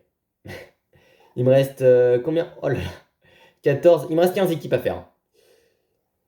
Red Bull. Roglic, Chipovic, Meus, Moscon, Pitti, Van Dijk, Van Poppel et Vlasov. Bon, bah, on va jouer le sprint avec Meus. Pourquoi pas des victoires d'étape avec Pitti, mais il sera le poisson pilote. Quoique poisson pilote aussi, il y aura Van Poppel. Meus qui a gagné évidemment une étape sur le Tour de Suisse et la Copenhague Sprint. Ouais, c'est compliqué, honnêtement. Bah, il y aura aussi Moscon peut-être pour aider sur le plat. Après, on a beaucoup de mecs pour le plat. Entre Moscon, Pitti, Van Dijk et Van Poppel et Meus, on a 6 mecs, 5 mecs pour le plat. 3 peut-être pour le sprint et un peu de vallon pour Pitti qui a une saison un peu plus compliquée Pitti parce que en soi il y a une 4ème place sur une étape du Dauphiné mais c'est hors championnat national enfin si 3ème de la Cadet mais 5ème du championnat national chrono. C'est ses seuls top 10 de la saison qui est très compliqué pour Pitti. 197 points ici. Sa saison est vraiment compliquée pour lui depuis qu'il est parti chez Groupama, mais même si en fin de saison dernière, après, si on regarde l'an dernier, bah, à part bon, il fait 8ème d'une étape sur le Tour du Luxembourg.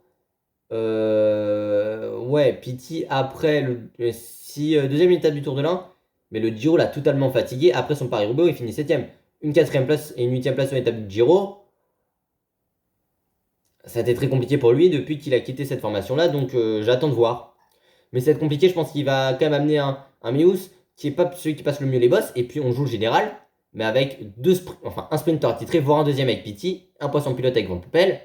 Est-ce qu'on joue pas les victoires d'étape? Vlasov, sa saison est ultra compliquée pour Vlasov. Parce que Tour de Suisse, tu finis 6ème du chrono, mais 21ème au général, en ne pesant pas sur la course. Enfin, si tu remportes le classement de la montagne, mais je veux dire au général non. 5ème du chrono, mais 24ème du général du Tour de Romandie. Et 33ème à Lyon 2000. Tour du Pays Basque, 47ème. Paris-Nice, c'était pas très très bon. Tu finis 8ème de la dernière étape, mais 35ème au général. Et Tour de la Communauté de Valence, 17ème. 33 jours de course. Sa saison est très compliquée. Il sera coéquipier, mais peut-être pas si haut que ça. Et il est vraiment en mauvaise condition cette année. Et t'as Roglic. Mais Roglic, bah c'est 28 jours de course. Mais 28 jours de course avec un Tour d'Algarve où tu finis 8ème du général sans trop convaincre. Catalogne, tu gagnes le général. Ça, c'est vraiment fort pour lui. Sur le dernier jour, notamment gagnant la dernière étape, et tu gagnes l'étape 4, et tu finis deuxième à la photo finish à la Molina derrière Ayuso, mais un Giro où tu tombes 4 fois ou 5 fois, enfin, de toute façon, Roglic, il y a la statistique qui tombe tous les 17 jours de course. Et Roglic, j'en attends pas énormément. Peut-être que c'est un signe, si on l'attend pas beaucoup, il va performer. Mais je suis pas spécialement sûr. Roglic, oui, certes, 500 points ici marqués cette année. L'an dernier, t'en marques combien? T'en marques 1500. Alors certes, côté Primoz Roglic, très performant effectivement. Là, il n'y a pas de souci. Mais le Giro, ouais, t'es 10ème du général au matin de la 16ème étape en perdant énormément de temps parce que t'étais 5ème au départ de la 14ème étape. Tu perds quand même 5 places sur la 15ème étape. C'était vraiment compliqué pour toi, t'as pas trop pesé sur la course. Il a 35 ans aussi, le poids des années va faire et va compter. Et combien de temps Roglic va continuer à se dire je peux plus trop lutter avec Pogacar, Vingegaard, voire avec Remco. J'ai un âge et je tombe souvent. Alors il a évidemment une mentalité de champion, je parle de l'âge, mais Roglic a fait à peine 10 ans qu'il est vraiment au top niveau. Faut voir. Honnêtement, Roglic, je ne sais pas à quoi m'attendre avec lui cette année. Sur le tour, de toute façon, moi je dis 4ème ou 5ème, ce serait un Red Bull. Je dirais plus sur Lipovic. Roglic, je pense même qu'il risque d'abandonner honnêtement. Et Roglic, ce tour, j'en attends pas beaucoup. Il peut performer, mais Lipovic va forcément. Limite, Lipovic, pour moi, il est quasiment co-leader, voire leader. Parce que Lipovic, tu fais 2ème de Paris-Nice, 4ème du Tour du Pays Basque, 3ème du Dauphiné, où t'es meilleur que Remco Evenepoel, où t'es offensif, ça aussi ça compte où t'es offensif. Ouais. Sachant que l'an dernier, tu finis quand même 5ème de la Vuelta en tant que. Ah non, 7ème du général de la Vuelta en tant que coéquipier de Primoz Roglic. T'es en augmentation constante de tes performances, parce que l'an dernier, certes, t'abandonnes sur le Giro, mais tu finis aussi 3ème du Romandie, où c'est vraiment là qu'on l'a découvert, Florian Lipovic. L'an dernier, il était à 676 points ici sur toute l'année. Cette année, il a combien? Non, pardon, j'ai pas dû regarder la bonne case. 1347, pardon. 1347 1342, c'est peut-être un peu plus logique comme ça. Et cette année, Lipovic, t'es à combien? T'es déjà à 1159. Lipovic, pour moi, limite, sera leader. 24 ans, je pense en vrai que Lipovic peut être leader. Lipovic, je vois 4ème, 5ème aux côtés d'Almeida. Pourquoi pas titiller sur une ou deux étapes Remco? Mais honnêtement, je trouve que c'est compliqué, indéniablement, pour lui, tout simplement. Pour Roglic, j'en attends pas spécialement beaucoup. Il va peser sur la course. Mais même, il sera un peu moins fort à la pédale et limite Lipovic. Ce sera les deux quasiment co-leaders. Mais à Florian, je pense quand même qu'il aura des capacités. La leader Trek, on vient avec Consoni, Edward Jones et Steven pour lancer les sprints. On aura Quinn Simons pour des échappées. Thibaut Nex pour du vallon. Scoins rouler, vallon, tout ça, échappé. Scalmos pour le général qui sera le seul grimpeur de son effectif. Il y aura Nice pour l'aider. Hein. Nice qui cette année a quand même remporté une étape. Deuxième du GP Pingen, mais 5ème de Liège, 8ème de la Flèche et 12ème de l'Amstel, mais surtout vainqueur du Grand Prix Miguel Indurain avec un sacré numéro. L'an dernier, tu gagnes 2 étapes sur le Tour de Romandie, 5ème de la Bretagne Classique, un 4ème du championnat de Belgique d'ailleurs. Tour de Suisse, ouais, donc tu finis 94ème. Tour de Norvège, 17ème. Tour de Norvège remporté par Axel Laurence. Ça a précisé. Axel Laurence face à Mark Lehmann et Holter. Et ouais, Romandie, tu gagnes 2 étapes. Non, pardon, tu gagnes une étape. Oh, tu reprends d'ailleurs souvent au mois d'avril, hein, en ce qui le concerne. Non, c'est tu gagnes 2 étapes du Tour d'Hongrie et le général. Mais honnêtement, Thibaut Ness sera coéquipier, mais c'est le seul qui grimpe limite Scalmoz. Est-ce qu'il jouera les victoires d'étape au général? Bah, sans trop coéquipier, ça peut être compliqué. Je pense qu'il va forcément limite jouer les victoires d'étape. Bon, mais le général, il sera capable de faire limite top 10. En dernier, il finit 5ème de la Volta. Faut d'abord face à une adversité aussi forte. Scalmo, cette année, j'ai pas tout vu. Bah, t'abandonnes sur la Flèche, 39ème de Liège et t'en remportes la Andorre Mora Banque Classica. 19 jours de course parce que t'abandonnes sur Paris-Nice aussi. Deuxième de la Faune Drôme et troisième de la Faune Ardèche. Et Tour du Pays Basque, tu finis 5ème. Ta saison est solide. Je pense qu'il va jouer ces étapes-là, mais évidemment, Jota Milan, top 3 des sprinteurs du monde, indéniablement, avec Merlier et avec également, on l'oublie peut-être de temps en temps, mais Philipsen cette année. Voilà, c'est quand même en 7ème de son championnat national. Dauphiné, c'est une victoire d'étape, mais c'était compliqué dans les bosses. 5ème quand même battu par Jake Stewart sur la 5ème étape. Son 9ème de Paris-Roubaix, mais 3ème de Gand, 2ème de Classique Bruges de Panne. Vainqueur des 2 étapes sur Tirreno Adriatico. 6ème de Kurn et 5ème d'une étape sur Tirreno, qui était le chrono. inaugurale, deux étapes remportées sur le UAE Tour et deux sur le Tour de la Communauté de Valence. Et deuxième place.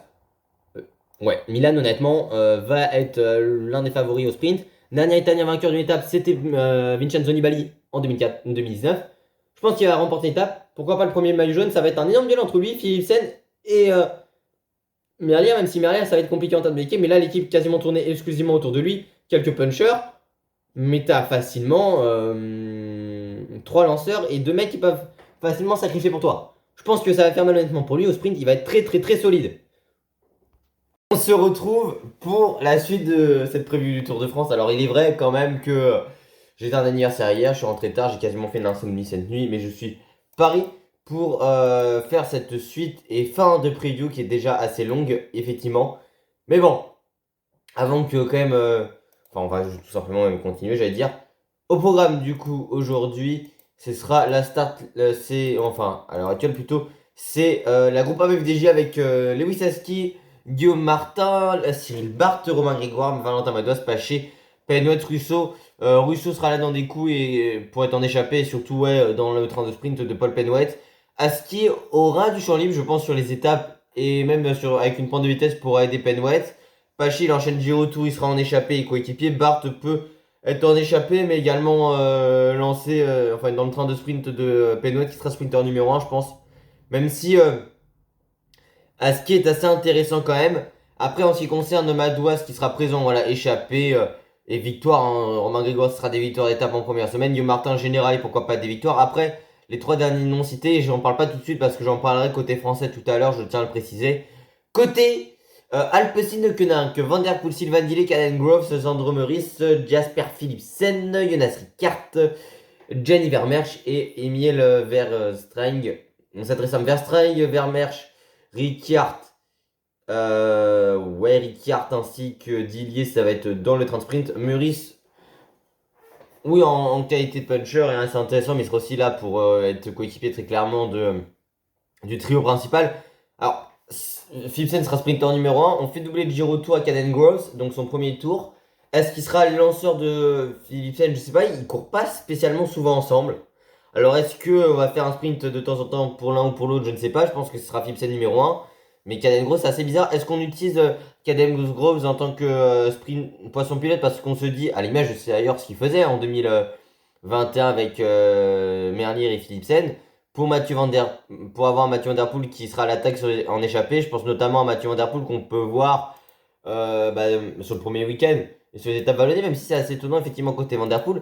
C'est vrai que sur le Tour de France, indéniablement ces dernières années, il était là en tant que poisson pilote, mais c'est vrai que dans la course, on le voyait assez peu jouer sa carte. Alors ces dernières années, forcément les 2 dernières éditions, la première étape était pour un puncher, on pouvait se dire ça peut plaire à Mathieu Van Der Poel, sauf que ce qu'il faut savoir, c'est surtout que c'était, comme dirait Christian Prudhomme, les deux grands départs les plus difficiles de l'histoire du Tour. Chaque année, il nous disait ça. Donc ce qui veut dire que Van Der Poel, forcément, ça m'étonnait pas s'il passait pas. Après, il aura sa chance, mais en récupération, c'est peut-être pas le meilleur. Après, jusqu'à quand ça peut tenir? Et encore, on sait que il fait des bons chronos à l'image du Dauphiné où personne moins une minute sur Mcom. C'est intéressant là-dedans, mais Van Der Poel, après, il a été beaucoup plus poisson pilote de Jasper Philipsen. Attention peut-être aux égos entre Caden Groves et Philipsen, même si peut-être qu'ils savent ce qu'ils font chez Alpecin. Je pense quand même. Mais ouais, étonné que Mathieu soit seulement. Enfin, qu'on ait mis Caden Groves. Ça m'a intrigué, honnêtement. Je vais pas vous mentir quand j'ai vu cela. Après, en ce qui concerne. Je voulais juste voir un point avec le classement UCI qu'on va faire après qui sera juste assez intéressant sur 2-3 points. Euh, je voulais quand même juste revenir à minima sur Van Der Poel. C'est vrai que ça m'étonne. Après, est-ce qu'on mettrait Caden Groves plus loin? Mais honnêtement, je sais pas. De toute façon, ce sera Philipsen sprinter numéro 1. Mais on verra. Peut-être qu'on doute de l'état de forme de Philipsen parce que cette saison, il y a quand même des victoires. Hein. Troisième de son championnat national. Mais c'est vrai que il y a quand même eu des victoires hein, sur l'étape 2 du Tour de Belgique. Deuxième à l'Echeldron de Bruges, c'est quand Manil l'a battu. Deuxième, non, neuvième à Duracell, Dwarsdoor et Tadgeland. Paris-Roubaix au port du top 10. Selge Praige, donc dans le prix de l'Esco deuxième. Après le Tour, il n'y a pas de victoire. Et une victoire sur Kuhn-Bruxelles-Kuhn, troisième de Loomloop. Bah, c'est 25 jours de course. 993 points ici. Mais c'est vrai que Philipsen, bah, il y a 2 victoires cette saison. Peut-être que les résultats disent que c'est un peu moins bien, même s'il reste toujours très très fort indéniablement. Mais ouais, moi ça m'a étonné honnêtement de comment ça a été organisé. Total Energy d'ailleurs qui a sorti un nouveau maillot comme Israël sur le tour. Ouais. Et celui de la Groupama n'est toujours pas officialisé sur Pro Cycling Stat. Et Ineos non plus d'ailleurs. Ah si, ils ont officialisé maintenant. Côté Tudor, donc on aura Total Energy sur le maillot Ineos. Côté Tudor, à la file d'Agnese, Haller, Hirschi, Liénard, Mayrofer, Storer, Trentin. Trentin honnêtement sera là. Ouais, en termes de poisson pilote et toujours en termes de coéquipier capitaine de route, il peut avoir sa chance de temps en temps. Pour Dainese, que Alaphilippe a dit qu'il serait le sprinter numéro 1, toujours pour rouler sur le pas à l'heure, même s'il peut être dans un train poisson pilote. Liénard sera coéquipier, peut même faire quelques échappées, notamment les premiers jours. Mayrofer sera là dans le train de sprint du coup pour Dainese, même si on amène 2 sprinters. Après, on amène Marc Hirschi qui fait une saison vraiment compliquée, honnêtement. De base, il devait faire le Giro. Alors, il fait deuxième de son championnat national. Mais quand on regarde, c'est abandon sur le Tour de Suisse. Et sa meilleure place sur une étape du Tour de Suisse, c'est 23e sur la première étape. 8e à Francfort. 6e GP Miguel Indurain. Sur Tirreno, il fait 23e du général, mais sa meilleure place, c'est 25e sur l'étape 5. Après, bah, il y avait sa 4e place à la Faune de Rome Classique. 5e au Trofeo Calvia. 8e à la Trofeo Serra Tramontana. Et premier à la Classica Comunità de Valenciana 1969. Mais c'est tout. Enfin, ce que je veux dire, c'est que, allez, depuis début mars, enfin, ouais, le 2 mars, c'est assez compliqué parce que tu as seulement 2 top 10 de course, non, 3 top 10. Il n'a pas spécialement été tant acteur que ça. Au final, c'est 617 points ici pour lui cette année. L'an dernier, on était quand même sur du 3568. Donc, il y a quand même une sacrée perte indéniablement. En plus, alors, les Ardennaises, il est quand même passé à côté des Ardennaises. 40e de la Selle, 49 de la Flèche et 45 de Liège sans être visible sur ses courses. Contrairement à la FIB qui a pas eu tant des résultats énormes que ça, la FIB, mais il a quand même été performant. Après, honnêtement, Marc Hirschi cette saison, ça c'est compliqué. C'est pas le meilleur sur les grands tours. Et en termes de récupération, indéniablement. Même si ces 2 derniers Tours de France qu'il avait fait, en plus il a plus fait de grands tours depuis 2022. Les 2 premiers tours qu'il fait chez UAE, c'est assez compliqué parce qu'en 2021 il tombe et 2022 il est pas en forme, etc. Il y a son tour 2020 où il gagne une étape, deuxième derrière la Philippe, puis après il gagne la Flèche One. Après il y a eu ses problèmes de hanche aussi dans sa carrière, mais Marc Hirschi ça m'étonne honnêtement. Enfin, pas que le voir tant que ça ici, mais ouais, enfin, c'est pas que c'est bizarre, mais c'est qu'honnêtement cette année, Marc Hirschi. Je sais pas, alors Alaphilippe a dit que Marc Hirschi aura aussi ses cartes, c'est vrai que c'est un coureur de classique, mais plus de classique que sur des courses par étapes, même s'il a gagné des tours de Hongrie ou le tour de Slovaquie l'an dernier. Mais ouais, et du coup Alaphilippe sera là. Alors j'en parlerai côté français, mais Alaphilippe ça va jouer les victoires d'étape honnêtement. En première semaine, il y a plusieurs opportunités pour lui. Même d'autres pour Baroudin en deuxième et troisième semaine, j'en vois 2 qui peuvent être intéressantes pour lui. Voire 3 à partir de la si on compte la 10e étape. Mais ça dépendra toujours de l'état de forme. En ce qui concerne par contre bah, Michael Stewart qui double Giro Tour. Un Giro qui finit 10e du général. Il a forcément gagné le Tour des Alpes avec une victoire d'étape aussi. Milan-Turin c'est 10e. 5e de Paris-Nice avec une victoire d'étape. 3e du Trophée Oleguelia. 15e de l'UAE Tour. 43 jours de course, c'est quand même plus qu'une moyenne haute sur un Tour de France. Alors on est à 1030 points ici. C'est intéressant, Michael Stewart, il va peut-être doubler pour la première fois. Je crois qu'il double pour la première fois. Peut-être de grands tours dans sa carrière, parce qu'il me semble pas que l'an dernier, là, on avait fait des grands tours. Enfin, il avait fait le Giro, mais non. Et 2023, il avait fait la Vuelta. Il avait pas fait le Giro. Donc c'est ouais, c'est la première fois qu'il fait de grands tours à la suite. Il avait peut-être, non, il avait même pas fait la Vuelta en 2021. Et 2021, peut-être le Giro, je suis même pas sûr. S'il fait le Giro, 31e du général, et après il fait 40e de la Vuelta avec 2 victoires d'étape. Et le maillot de meilleur grimpeur, mais c'est vrai que ce que je voulais dire, c'est que on l'a pas. Enfin, cette année, il va forcément peut-être jouer des victoires d'étape et pourquoi pas le classement de la montagne pour lui. Sur Giro, ces dernières années, notamment avec Romain Bardet l'an dernier, on peut voir que certains coureurs qui enchaînent Giro Tour ont une capacité à performer sur le tour, surtout en première semaine. Mais ouais, il sera là et puis un peu le général, pourquoi pas, même s'il y aura du monde, je pense aussi. Justement, si on parle de monde, la Jeko Alula, qui est assez un dossier assez c'est compliqué. Alors, on a quand même Dobridge. On a Mesgek, Plap, Elmar Reinders, Mauro Schmidt, Mesgek, ça j'ai dit, Dunbar et O'Connor.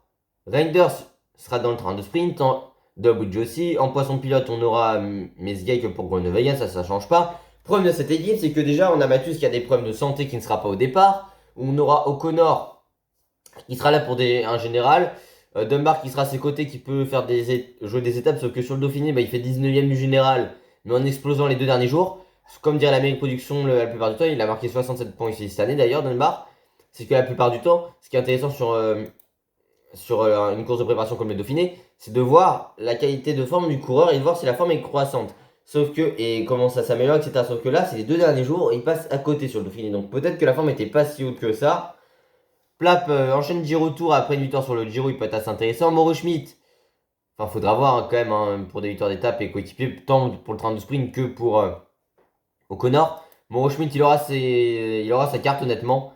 Un Tour de Suisse qu'il a terminé 43ème. 4ème de GP Guy Pingen, remporté par Nelson Poles. Ouais, 22ème de Liège, 19 de la Flèche, 10 de la Flèche et 15 de l'Amstel. C'est assez compliqué cette année honnêtement pour lui, vainqueur de la Cadel Evans et deuxième du chrono enfin oui, du chrono par équipe sur Paris-Nice. Parce que Mauro Schmid, c'est vrai que alors oui, il m'avait un peu énervé sur les classiques, quand des fois, notamment sur Amstel, t'es deux pendant 40 bandes dans un groupe avec Matthews et que tu ne roules pas alors que t'as deux coureurs. Et sachant que Matthews, tu sais qu'avec Van Aert, c'est limite le plus rapide du groupe pour revenir. Ils auraient dû rouler. À l'image, d'ailleurs, Van Aert, ils n'ont pas vraiment tant mis que Benoît que ça à se sacrifier. C'est ça que ça m'avait énervé. C'est que tu as deux équipes, même trois à certains moments, où tu es deux coureurs, avec Paul qui était là. Tu peux au moins les mettre à sacrifier à 100%. Parce que ça m'avait énervé parce qu'on a qu'ils n'y croyaient pas spécialement à ce moment-là. En ce qui concerne par contre cette équipe, en termes de points ici, ils en ont marqué cette année 4416. Alors c'est moins que Israël ou que Groupama par exemple, assez largement même, mais c'est surtout moins que une équipe comme Picnic déjà, qui fait pas une très très belle saison, que Cofidis qui est premier relégable avec 380 points de la 18ème place, moins qu'une OX, que Tudor aussi, pas très lent, enfin 300 points de marge sur Q36, mais surtout moins que Arkea.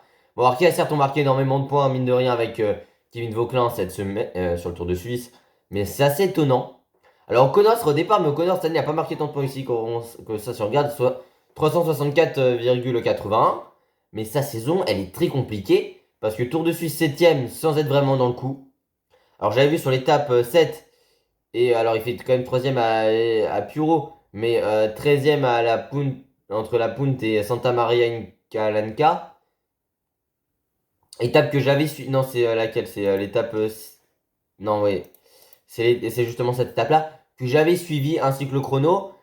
Surtout qu'en plus, il était dans l'échappée sur la première étape, où il ne suit pas le groupe avec Clément et surtout Vauquelin, Lafilippe puis Grégoire. Et honnêtement, sur ce Tour de Suisse là, alors certes, la condition, c'est même pas qu'elle a été ascendante, c'est qu'en fait, on a l'impression qu'au général, c'était pas tant que. Enfin, c'était pas dans le bon tempo pour O'Connor. Alors certes, c'est mieux que Catalogne en termes de général, mais même quand on regarde, t'es dans l'échappée. Et au final, comme Alaphilippe, donc on voit qu'Alaphilippe est meilleur que toi en montagne, sachant qu'Alaphilippe il jouait pas le général de base. D'ailleurs, Alaphilippe aussi sur le Tour de Suisse, il joue le chrono, c'est la réflexion que je me faisais, c'est limite depuis le chrono, les premiers chronos du Tour de France 2021, qu'Alaphilippe jouait limite un chrono à fond, parce qu'en 2022, il y a eu les blessures et qu'il n'en a pas eu tant que ça. En 2023, pareil, et 2024, pareil, enfin quand je dis pareil pour les 2 dernières années, c'est surtout qu'en soi, il jouait pas des généraux principalement sur les courses auxquelles il était, donc il n'avait pas spécialement besoin de les faire à fond. Et c'est vrai que ça a peut-être pu piocher pour Julien sur cette étape-là qui était très difficile, mais O'Connor sur le dernier Tour de Suisse, sur l'étape justement que j'avais vu, il était assez loin, si on regarde honnêtement, il prend 2,50, non 2,42 sur cette étape, ce qui est quand même assez conséquent. Lâché assez tôt dans la dernière ascension, il est vrai. Donc, ouais, moi ça m'a assez étonné. Si on regarde Catalogne, c'est quand même 12ème du général. Pas spécialement vraiment dans le tempo, même on l'a pas beaucoup vu, honnêtement. 14ème de Paris-Nice, en passant un peu en côté, en étant pas très bien, notamment sur l'étape que Vingegaard remporte à la Loge Garde. Et 10ème du Tour de la Communauté de Valence. Donc j'ai l'impression que sa saison est un peu compliquée pour Connor. Il va jouer le général, mais il est pas dans le bon tempo par rapport à l'année dernière où l'an dernier tu fais deuxième. Bah, l'an dernier, si tu regardes déjà sa saison, c'est quand même en termes de points ici, c'est quand même 4131. Mais tu remportes bon, la Volta cycliste de la région de Murcie, mais surtout tu fais deux de l'UAE Tour en perdant le maillot jaune de la dernière étape. Tirreno, tu fais cinquième. Deuxième du Tour des Alpes. Giro quatrième. Vuelta quatrième. Ouais. Et deuxième au championnat du monde. Et vainqueur du relais mixte. Où cette année, bah, t'es pas dans le coup, indéniablement, sur pas mal de résultats. L'équipe est dans une spirale un peu compliquée en termes de points ici, quand on n'a pas marqué tant que ça. Donc moi, ça m'intrigue pour O'Connor qui jouera le général visiblement. Mais je suis pas spécialement confiant pour lui. Et moi, la position... en fait, je sais pas quoi en penser parce qu'en soi, il va forcément jouer le général, oui. Mais après... Euh, Bah, c'est compliqué quoi. Donc je sais pas. Je pense que ça va être très compliqué honnêtement comme je l'ai dit pour lui le général. Mais voilà. Par contre pour Arkia Bienhotel avec Vauclin, Capiot, Kosciu, Desmar, Raoul Garcia Pernin vainqueur d'étape sur la route d'Occitanie, Mathis Lebert, Rodriguez, Venturini, ça va jouer les victoires d'étape et les échappées. Christian Rodriguez sera en montagne, il va être avec Kosciu et Raoul Garcia Pernin beaucoup dans les échappées. Notamment ce parcours accidenté, même le Mathis Lebert pour les échapper sur les étapes de plat et les étapes vallonnées. Mais les quatre premiers cités dans cette liste-là seront là aussi en montagne. Kim Vauclin sera le principal à toute cette équipe pour aller gagner une étape. Je pense qu'il en a la capacité de le faire. Il en parle beaucoup sur l'étape notamment de Bayeux-Viré-Normandie. Il aura la capacité sur cette étape-là, mais il y en a pas mal qui peuvent lui convenir. Alors après, avec son Tour de Suisse, on l'a vu au championnat de France, est-ce qu'il va pas être tant surveillé? Est-ce qu'il va être pas mal surveillé? Je pense que oui quand même. Dans cette équipe, il y aura Capiot, Venturini pour essayer de lancer Arnaud Démar au sprint. Démar, ça va être compliqué sa saison. Arnaud Démar, j'ai pas vu limite depuis Paris-Nice. Quand on regarde, c'est quatrième de la Copenhague Sprint, qui est pas mal comme résultat derrière Renard quand même et Janière. L'une d'Andresen et Page. C'est vrai qu'on a eu pas mal de. Bah, alors c'est vrai que limite Méo c'était le meilleur sprinter au départ de cette épreuve-là. C'est pas mal de Français quand même qui étaient bien placés. Malheureusement, tu gagnes pas. Mais voilà, sur du World Tour, il a quand même ramené des points qui peuvent être importants pour sa formation. Et surtout, bah, quand tu regardes le reste de la saison, 4 jours de Dunkerque, c'est compliqué. Pas de top 10. Eileen Vastgod Edge Pidge. 8ème, 6ème de Echt Leron de Bruges aussi. Donc il y a eu quelques top 10 au mois de juin où il y a eu pas mal de jours de course qui sont venus. Cette année, c'en est quand même 33, donc c'est bien pour un début de tour. Enfin, pour un Tour de France. Deuxième de deux étapes sur l'étoile de Bessèges. Et après, il y avait l'étape de Bessèges où il y a eu beaucoup d'abandons aussi quand même dedans. Septième d'une étape à Paris-Nice et deuxième aussi de la première étape, c'est vrai. Il y a eu des résultats assez intéressants. Dunkerque, la classique, Hauts-de-France, remporté par Guermey. Si, non, c'est Ackermann, pardon. Je sais pas pourquoi je pensais à Guermey. Mais voilà, Desmar fait 4, Coca 5. Bignam avait fini deuxième. Mais Coca, enfin Desmar a eu pas mal de résultats intéressants cette saison. Dans des top 10, je pense qu'il va être dans des top 10 au sprint. Après, ça va être un peu plus compliqué. On sait jamais ce qui peut arriver. Mais Desmar, ce qui m'a énervé sur 4 de ses 3 derniers tours de 3 de ses 4 derniers tours de France, c'est qu'il a quand même fini hors délai à plusieurs reprises. Et quand on voit les Alpes et les Pyrénées cette année, ça peut être compliqué pour lui. Pour Arnaud Desmar. Alors, il y a eu deux fois l'étape 9. L'étape 19 l'an dernier. Ça peut être chaud pour Arnaud, mais il y aura deux étapes alpestres très difficiles. Il y aura le Ventoux évidemment et un triptyque pyrénéen qui va être très difficile. Donc ça va être dur pour Arnaud Démar. Mais la condition montre qu'il est quand même beaucoup mieux, je trouve, que l'an dernier. Parce que l'an dernier, à la même période, l'an dernier c'était combien de points ici? Seulement 511. Mais quand on regarde, et cette année, enfin l'an dernier, ouais, il y a une cinquième place au trophée au Palma, cinquième à la première étape de l'Algarve. Du Tour d'Algarve, Paris-Nice, pas de top 10. Et en fait, bah, il y avait deux top 10 avant le départ du Tour de France, où tu fais 7ème à Dijon et à Saint-Vulbas. Tu as été déclassé sur une étape qui était celle de Villeneuve-sur-Lot, alors que tu fais deuxième et que tu pouvais jouer l'étape. Deuxième d'une étape du Tour du Poitou-Charentes et vainqueur de la dernière étape aussi. Donc tu as eu une victoire l'an dernier. Quatrième d'une étape du Rennais Tour. Donc tu as eu quelques top 10, mais un peu plus en fin de saison, limite sur la deuxième partie de saison. Et victoire à Paris-Chauny aussi, où tu as été meilleur en deuxième partie de saison. Cette année, tu as quand même plus de forme que l'an dernier au départ du tour. Là, tu es déjà à 448 points ici, donc tu es quand même bien mieux que l'an dernier. En ce qui concerne Arnaud, et puis l'équipe a envie tant de marquer des points ici que de montrer le maillot parce qu'ils ont besoin aussi de sponsors parce que Arkea et Vinbiotel arrêtent à la fin de l'année. Et il manque 20 millions d'euros pour l'équipe.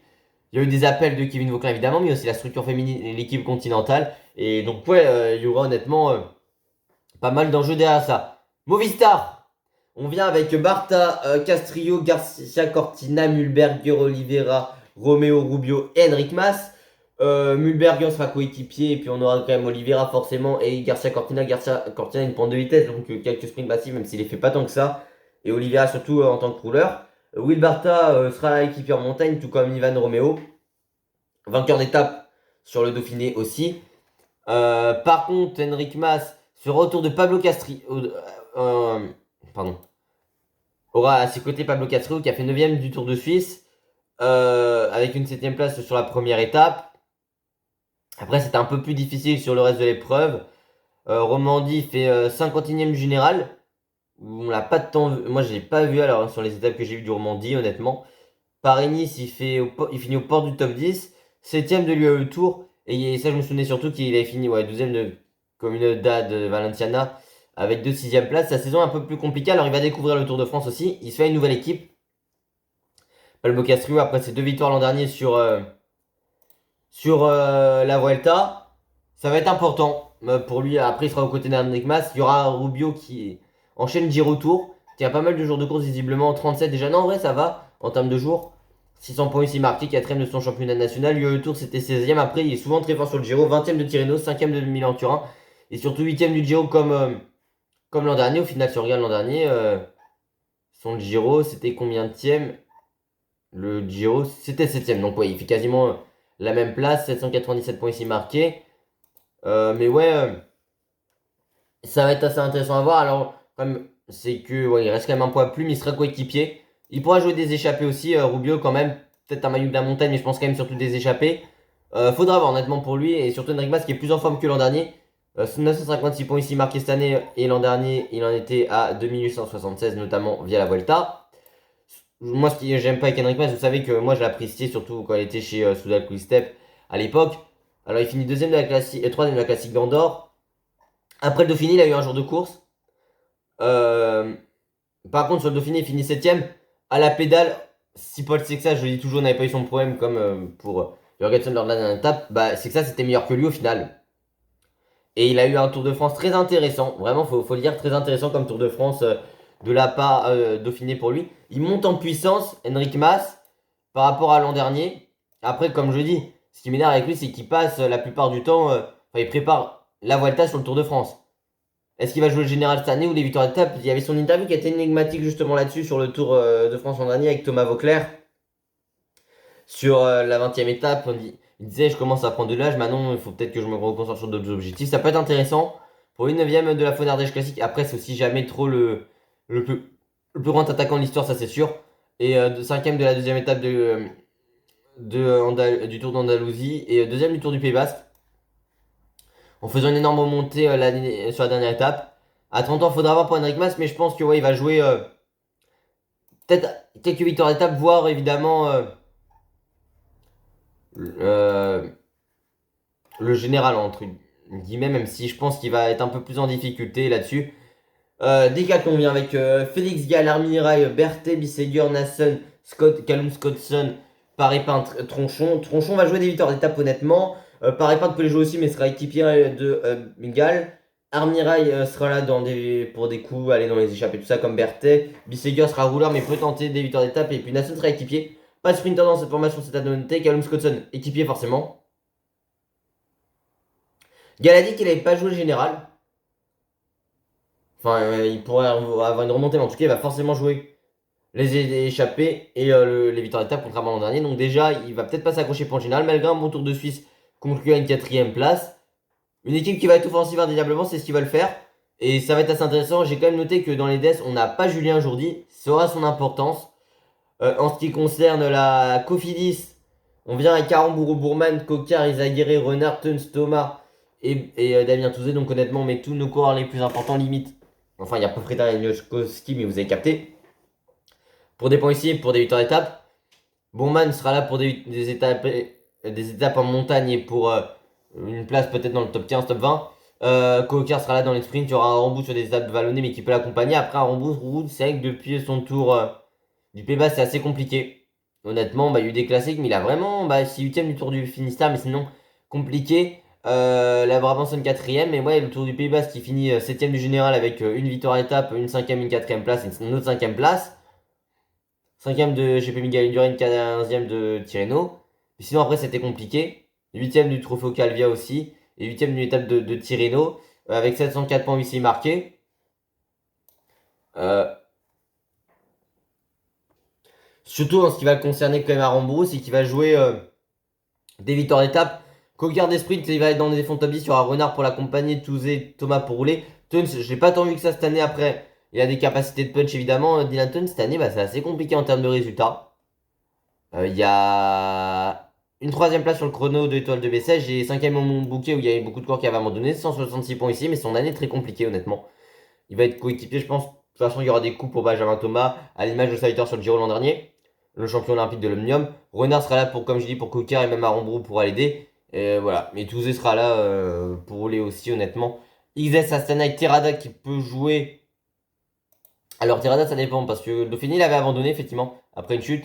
Faudra voir quand même comment il s'est remis de sa chute sur le Dauphiné. Enfin, non, il était malade, pardon, sur le Dauphiné. Romandie 14, Pays Basque 21. Paris 8 et 9 de l'UAE Tour et 5 de son championnat national. Ouais, et 7ème de la première étape de l'UAE Tour. En fait, le problème de Terrada quand on regarde cette saison, 4ème à la Croix de Saint-André, 8ème à la Loge Garde, c'est qu'en fait, c'est 36 jours de course, mais c'est surtout, bon, 345 points ici, mais c'est surtout qu'en fait, plus on avance dans la saison et moins c'est performant limite pour lui. Après, il jouera peut-être aussi des étapes. Casbol sera là pour le sprint avec Barry Lerini, Velasco pour des échappées. Tennyson sera à ses côtés. Sergio Guita, c'est assez compliqué. Guita, quand on regarde depuis quelques temps, et Guita, combien de points ici cette année? 80. Je l'ai pas vu de l'année depuis très longtemps. 9ème à Tour 2000. C'est à noter comme performance, mais c'est son seul top 10 de l'année. Donc, ouais, assez compliqué pour lui, honnêtement. On avait vu son Paris, c'est sa première Vuelta en 2019, mais ouais. Fedorov sera là aussi en termes de coéquipier. Champoussin, qui est assez intéressant cette année, honnêtement, faut dire. Après, il a quand même couru 43 jours de course. Il avait abandonné le Romandie. Mais il est vraiment performant. Quand même, bah, quand tu fais 10ème, notamment bah, du Tour de Suisse, du Romandie, pas du Romandie, pardon, du Pays Basque, que tu finis quand même Paris-Nice, 7ème, c'est assez intéressant, honnêtement, pour lui. 7ème de la classique du Var aussi. Tour des Alpes-Maritimes, il fait 15ème du général, mais 4ème à la dernière étape. 3ème à la Ruta de la Ceramica, 7ème à la Classique de Valence et 4ème à la Région Murcia, Costal Classique. C'est intéressant, honnêtement, sa saison. Il est vraiment performant. Je pense qu'il va jouer les étapes et les victoires d'étapes. Enfin, les étapes et les échappées, ça peut être bien pour lui. Turgis sera là pour des victoires d'étapes, tout comme Burgodo. Deux lettres dans les échappées. Gachignard, pareil. Gégat sera là pour des échappées, mais il peut aller chercher un top 20. Steph Kras aussi, je pense qu'il va essayer de les jouer. L'an dernier était mieux que cette année, honnêtement, Steph Kras, quand on regarde. J'ai l'impression que ses résultats, ouais, 5ème du chrono champion de Belgique, mais 3ème de la Route d'Occitanie. Mais sinon, ses autres résultats, vainqueur d'une étape sur le Tour, enfin sur la Vuelta à Asturia, Pays Basque un peu plus loin. Ouais, mais en fait, sa saison est un peu compliquée, honnêtement. 30 jours de course. Ouais, c'est vrai. Après, il y a toujours sa malchance habituelle en ce qui concerne Steph Kras. Mais compliqué pour lui. Je pense quand même que il va jouer les échappées. On a vu l'an dernier qu'il a eu des problèmes de récupération. Après, il a eu beaucoup de chutes, notamment forcément une très grosse chute au Pays Basque, celle de Vingord, de Roglic et Remco. Et de Beloki ainsi que Vine. Il avait eu un tour de Chamonix un peu plus compliqué, visiblement, dans l'année. Mais surtout, voilà. On a, en dernière semaine, il avait craqué sur le tour. Je pense que cette année, il va jouer les étapes et puis Total Energy en ont besoin en tant que pour le sponsor, même s'il reste encore une année pour le sponsor Total Energy quand on regarde. Est-ce qu'on a par hasard combien d'années reste Total Energy? Non, j'ai pas honnêtement. Tadadadada. Ah si, jusqu'en 2026 visiblement. C'est ça, jusqu'en 2026 pour Total. Ouais. Après, il y aura forcément Janière pour les sprints aussi, qui aura des capacités pour faire des top 10, voire top 5 sur certaines capacités, mais ce sera surtout les victoires d'étape pour cette équipe, honnêtement. Picnic sera là avec Conley en leader, Andresen ainsi que Bidner pour les sprints, Markel Naberman seront équipiers, Frank Van Den Broek pour les échappées, Flynn également coéquipier, et puis on aura Barguil pour des échappées qui a montré sur le Tour de Suisse qu'il a des capacités, 16ème du général, mais qui était en bonne condition quand même, 10ème de Eschborn Frankfurt. En points ici cette année, c'est seulement 183, certes, mais bon, il y a quand même eu Il monte en puissance 9ème aussi de la Fondrum Classique. Paris, c'est un peu plus loin, ouais, 34ème. Il en vraiment 84, mais il monte en puissance sur Barguil, ça peut être assez intéressant. C'est une course qu'il connaît par cœur, il a envie de retrouver le Tour de France. Et ça va être vraiment bien pour lui.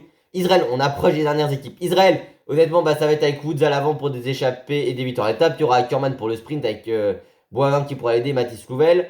Jake Stewart aussi vainqueur d'étape sur le Dauphiné. Il faudra voir entre Stewart et Ackermann qui sera leader. Et si Ackermann a bien récupéré de sa chute sur le Dauphiné, Nyland sera là pour des échappées tout comme Nulsenko. Et puis on aura aussi Blackman qui sera là aussi pour des échappées et des victoires d'étape.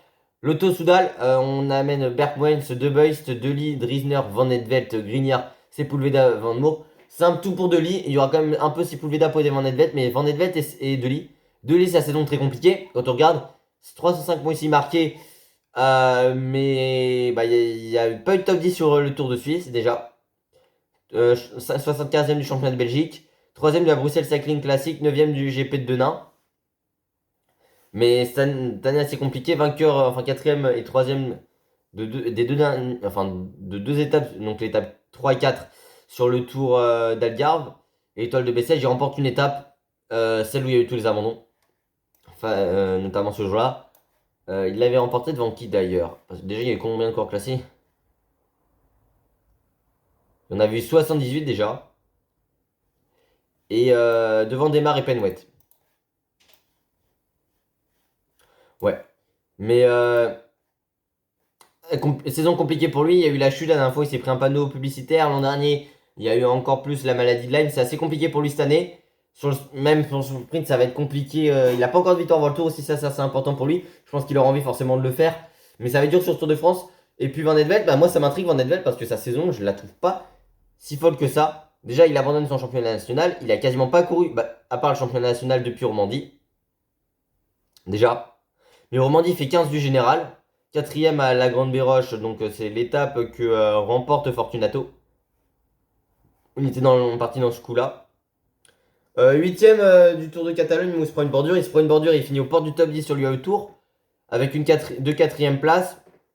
439 points ici marqués pour lui. Bah, c'est l'équipe du top 18 qui a marqué le moins de points.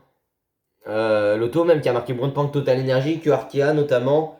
Indéniablement. Moins que Intermarché aussi.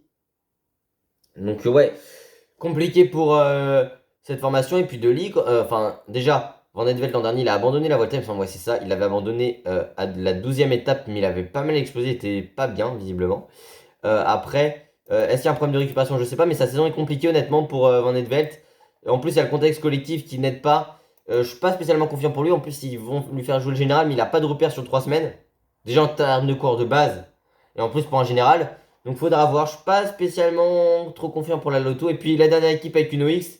Uno X, il y aura Tobias Saland Johannessen, Anders Saland Johannessen, vainqueur du Tour de Slovénie.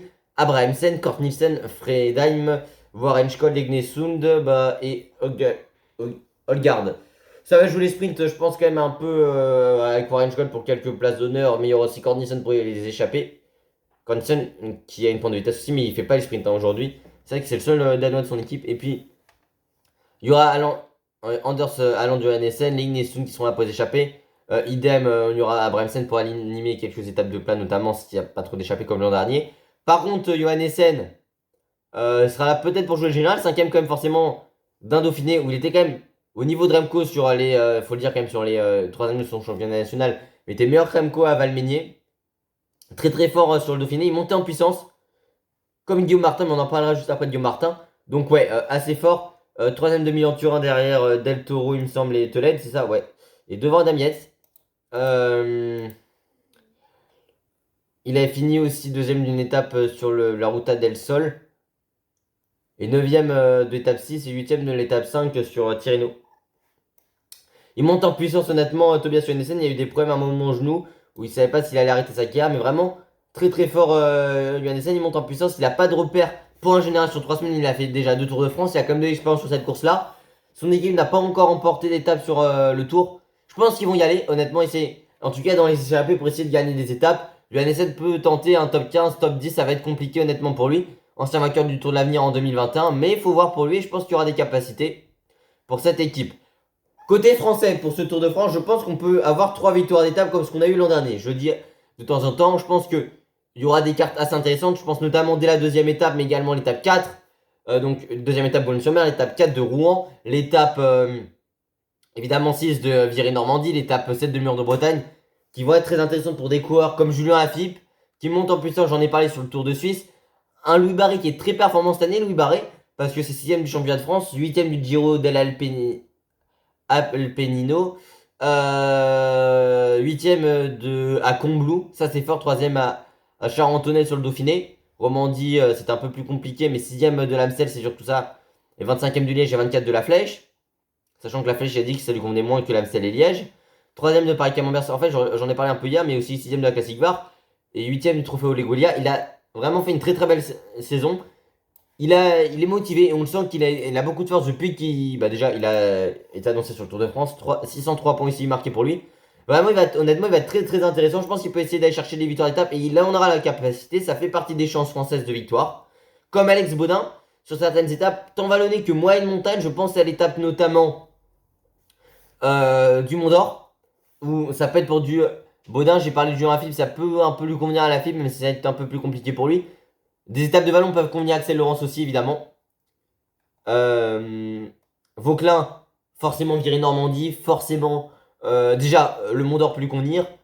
Aussi, j'ai pas parlé pour les coureurs précédents, mais Pontarlier, ça peut sourire à une échappée et à ces coureurs-là en dernière semaine. Je pense aussi, en 20ème étape, je pense forcément à l'étape de Carcassonne qui peuvent être des capacités des chances de victoire. Kosciuszko peut être bon aussi en vallon. On a vu qu'il était en très bonne forme, que sa forme était croissante ces derniers temps. Vauclin, indéniablement. Il aura ses chances de victoire d'étape. Il va être surveillé, mais il est très très fort en ce moment. Il a envie. Après, championnat de France, après le Tour de Suisse, je pense qu'il a envie d'aller chercher sa victoire. Il aura la capacité, comme sur le Tour l'an dernier. Forcément, j'ai dit Carcassonne, tout ça, ça peut lui convenir. Pontarlier, évidemment, dès Boulogne-sur-Mer et aussi Rouen qui sera en Normandie chez lui. Les Français de chez Decathlon, Tronchon et Armia, ils sont en très bonne forme. Paris-Pente peut tenter aussi comme sa victoire sur la 4ème étape du Giro 2023. Armia, forcément, va être assez intéressant. Et je pense que quand même à du Bastien Tronchon aura des capacités. Champoussin, j'ai parlé de lui. Champoussin sur les étapes, Armia, les étapes de montagne, ça peut lui convenir, mais de loin. En baroudeur, en partant à 20 km de l'arrivée, par exemple, sur l'étape de Carcassonne, si l'échappée va au bout, de Pontarlier, que personne ne le récupère. Champoussin, les étapes déjà de vallon peuvent lui convenir. Parce qu'il finit deuxième derrière Lenny aussi sur l'étape de la côte Saint-André sur Paris-Nice. 3 top 10 sur des courses par étape pour le Tour cette année. Top 20, top 15 peut être bien pour lui, même s'il y a 43 jours de course. Victoire d'étape, j'ai parlé du Mont d'Or, c'est une chance de victoire côté français. Mais une échappée pyrénéenne, ça dépend des coureurs et du scénario de course, mais ça peut lui convenir. Même si ça peut être un peu difficile. Mais après, il a montré qu'il était en bonne forme et XS Astana marche sur l'eau cette année, même si c'est un peu compliqué ces derniers temps. Enfin, un peu moins bien. Total Energy, je pense quand même déjà. Jordan Jegat en montagne, ça peut être bien. Turgis aussi, forcément, sur certaines étapes comme Pontarlier pour baroudeur ou Carcassonne, ça peut lui convenir. Côté, j'ai parlé de 3 victoires d'étape française, je pense une en première semaine. Valentin Paris-Pente aussi en montagne, s'il a le Chanly, peut être pas mal.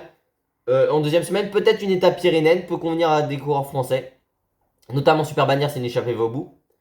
Ou même Carcassonne. Et en troisième étape, Pontarlier, mais surtout en troisième semaine, Pontarlier. Mais je pense qu'il y en a un que l'étape de la plaine peut lui convenir, j'arrête pas de lui dire. Lenny Martinez, je pense qu'une victoire d'étape, un Maillot Pop peut lui convenir. Pourquoi pas deux victoires d'étape, mais surtout d'abord une. On se concentre sur une victoire d'étape pour Lenny Martinez. La plaine peut vraiment lui convenir si une échappée va au bout. Avec peu de marge, il peut essayer de résister au favori, même si ça va être très compliqué. On l'a vu sur le Dauphiné. Et enfin, il a réussi à résister, mais je veux dire, il n'y a pas tant de marge que ça. Et la plaine, c'est assez long comme col. Et évidemment, un Maillot Pop, pourquoi pas une 10ème place. Côté Groupama, je pense que Madouas, Paché peut jouer des victoires d'étape en vallon, mais Madouas, le Mont d'Or peut lui convenir. Il aime quand c'est dur, il aime quand ça va vite, il aime quand c'était exigeant, qu'il y a de la distance. Le Mont d'Or peut lui convenir. La deuxième étape aussi, en termes de kilométrage. Quand tout le monde va être fatigué à Pontarlier, ça peut lui convenir. Je pense que Carcassonne en deuxième semaine, ça peut être pas mal. En montagne, sur certaines étapes, s'il y a des coups qui peuvent partir, ça peut être pas mal dans les Pyrénées, dans les Alpes. Romain Grégoire, Boulogne-sur-Mer. Moi, je pense que Romain Grégoire, Boulogne-sur-Mer, cette étape peut vraiment lui convenir. J'espère qu'il peut la gagner. Mais évidemment, Mur de Bretagne, Viré-Normandie, forcément aussi Rouen. J'ai parlé de Pontarlier et de Carcassonne qui peuvent lui convenir, honnêtement. Et Guillaume Martin, une étape, pourquoi pas dans les Pyrénées. Après, Guillaume Martin jouera souvent le général. Je pense que j'ai cité 3 victoires d'étape, mais un top 10 au général. Parce que l'an dernier, comme je dis tout le temps, mais L'an dernier, c'était une 13e place au général pour Guillaume Martin, pour le meilleur français. C'était la première fois déjà depuis sa 11e place en 2020 qu'il n'y avait pas eu de français dans le top 10 du Tour de France.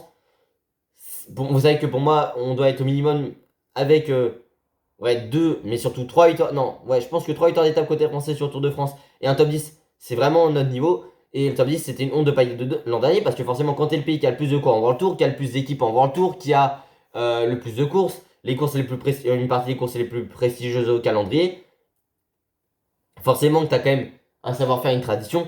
En France, c'est assez important. Et Martin, un top 10, il est en forme et c'est ça que j'ai dit. Parce que déjà, 10ème du Dauphiné, où il est monté en puissance, comme dirait la même production, c'est intéressant la montée en puissance. Il a montré quand même qu'il n'était pas très loin d'un niveau d'un Carlos Rodriguez. Après, il a toujours le problème du chrono. Mais les échappées lui permettront de revenir. Sans faire l'étape de pôle l'an dernier où t'attaques, mais tu lâches personne de la roue. Et c'est assez compliqué. Et t'insistes notamment sur un rond-point sur cette étape-là. Mais il a vraiment été bon. Il était en montée en puissance. Et il était d'un niveau d'un Rodriguez. Même, ouais, Jorgensen faudra voir, Johannessen comment ça tient. Mais franchement, même O'Connor était pas si fort que ça. Au port du top 10 sur la flèche, 21ème de Liège, mais surtout, bon, 6ème du Tour du Doubs, mais vainqueur du Tour du Jura et de Grand Besançon. Cela a fait énormément de bien. 12ème du Pays Basque. Paris-Nice, 13ème. Donc il est en forme constante sur les Gino. 12ème de la Faune-Ardèche, 22 de la Drôme. Et au Tour des Alpes-Maritimes, 6ème du Général et 6ème de la première étape. Il est en forme constante et je pense que Guillaume Martin peut aller chercher un top 10. L'an dernier était moins bien que ça quand on regarde. Avant le Tour de France, bah, le Dauphiné, c'est 19ème du Général. C'était 17ème de Romandie. Ouais, il y avait des top 5 au Tour du Doubs, Tour du Jura 3ème. Flèche 10ème et 6ème de Paris-Camembert. 20ème de Grand Besançon. Tattalon 26ème avec une 3ème place sur la dernière étape. Et Tirreno il finit 23ème. L'an dernier avec 8ème du Tour des Alpes-Maritimes. 67 d'Estrade, classique VAR. 41ème, 805 points ici marqués l'an dernier. Cette année, il en est déjà combien? 647, donc il est en forme. Et je pense qu'il peut aller chercher un top 10, honnêtement. Il est en forme constante et ça, c'est intéressant, surtout que ces dernières saisons, le Tour de France, c'était sa meilleure course. Je pense qu'on a parlé de beaucoup de choses. Donc, côté français, vraiment, 3 victoires d'étape, notamment Boulogne-sur-Mer. Pourquoi pas pour Romain Grégoire? Là, ouais. Le Mont d'Or peut être pas mal pour, ouais, on peut dire Kevin Vauquelin ou Valentin Mados, mais surtout, on va dire, allez, Mados peut convenir, mais surtout Kevin Vauquelin. Et notamment, je pense, à la plaine pour Lenny Martez avec un top 10. Et évidemment aussi, enfin une 10ème place soit pour lui ou pour Guillaume Martin. Mais pourquoi pas pour Guillaume Martin, même si Lenny peut le faire. En tout cas, j'espère que cette vidéo vous a plu. Si c'est le cas, n'oubliez pas de vous abonner, activer la cloche de notification, liker, partager, commenter, venir me rejoindre sur Insta et sur TikTok. C'est Cyclisme 3D pour te dire à la prochaine. Ciao, ciao.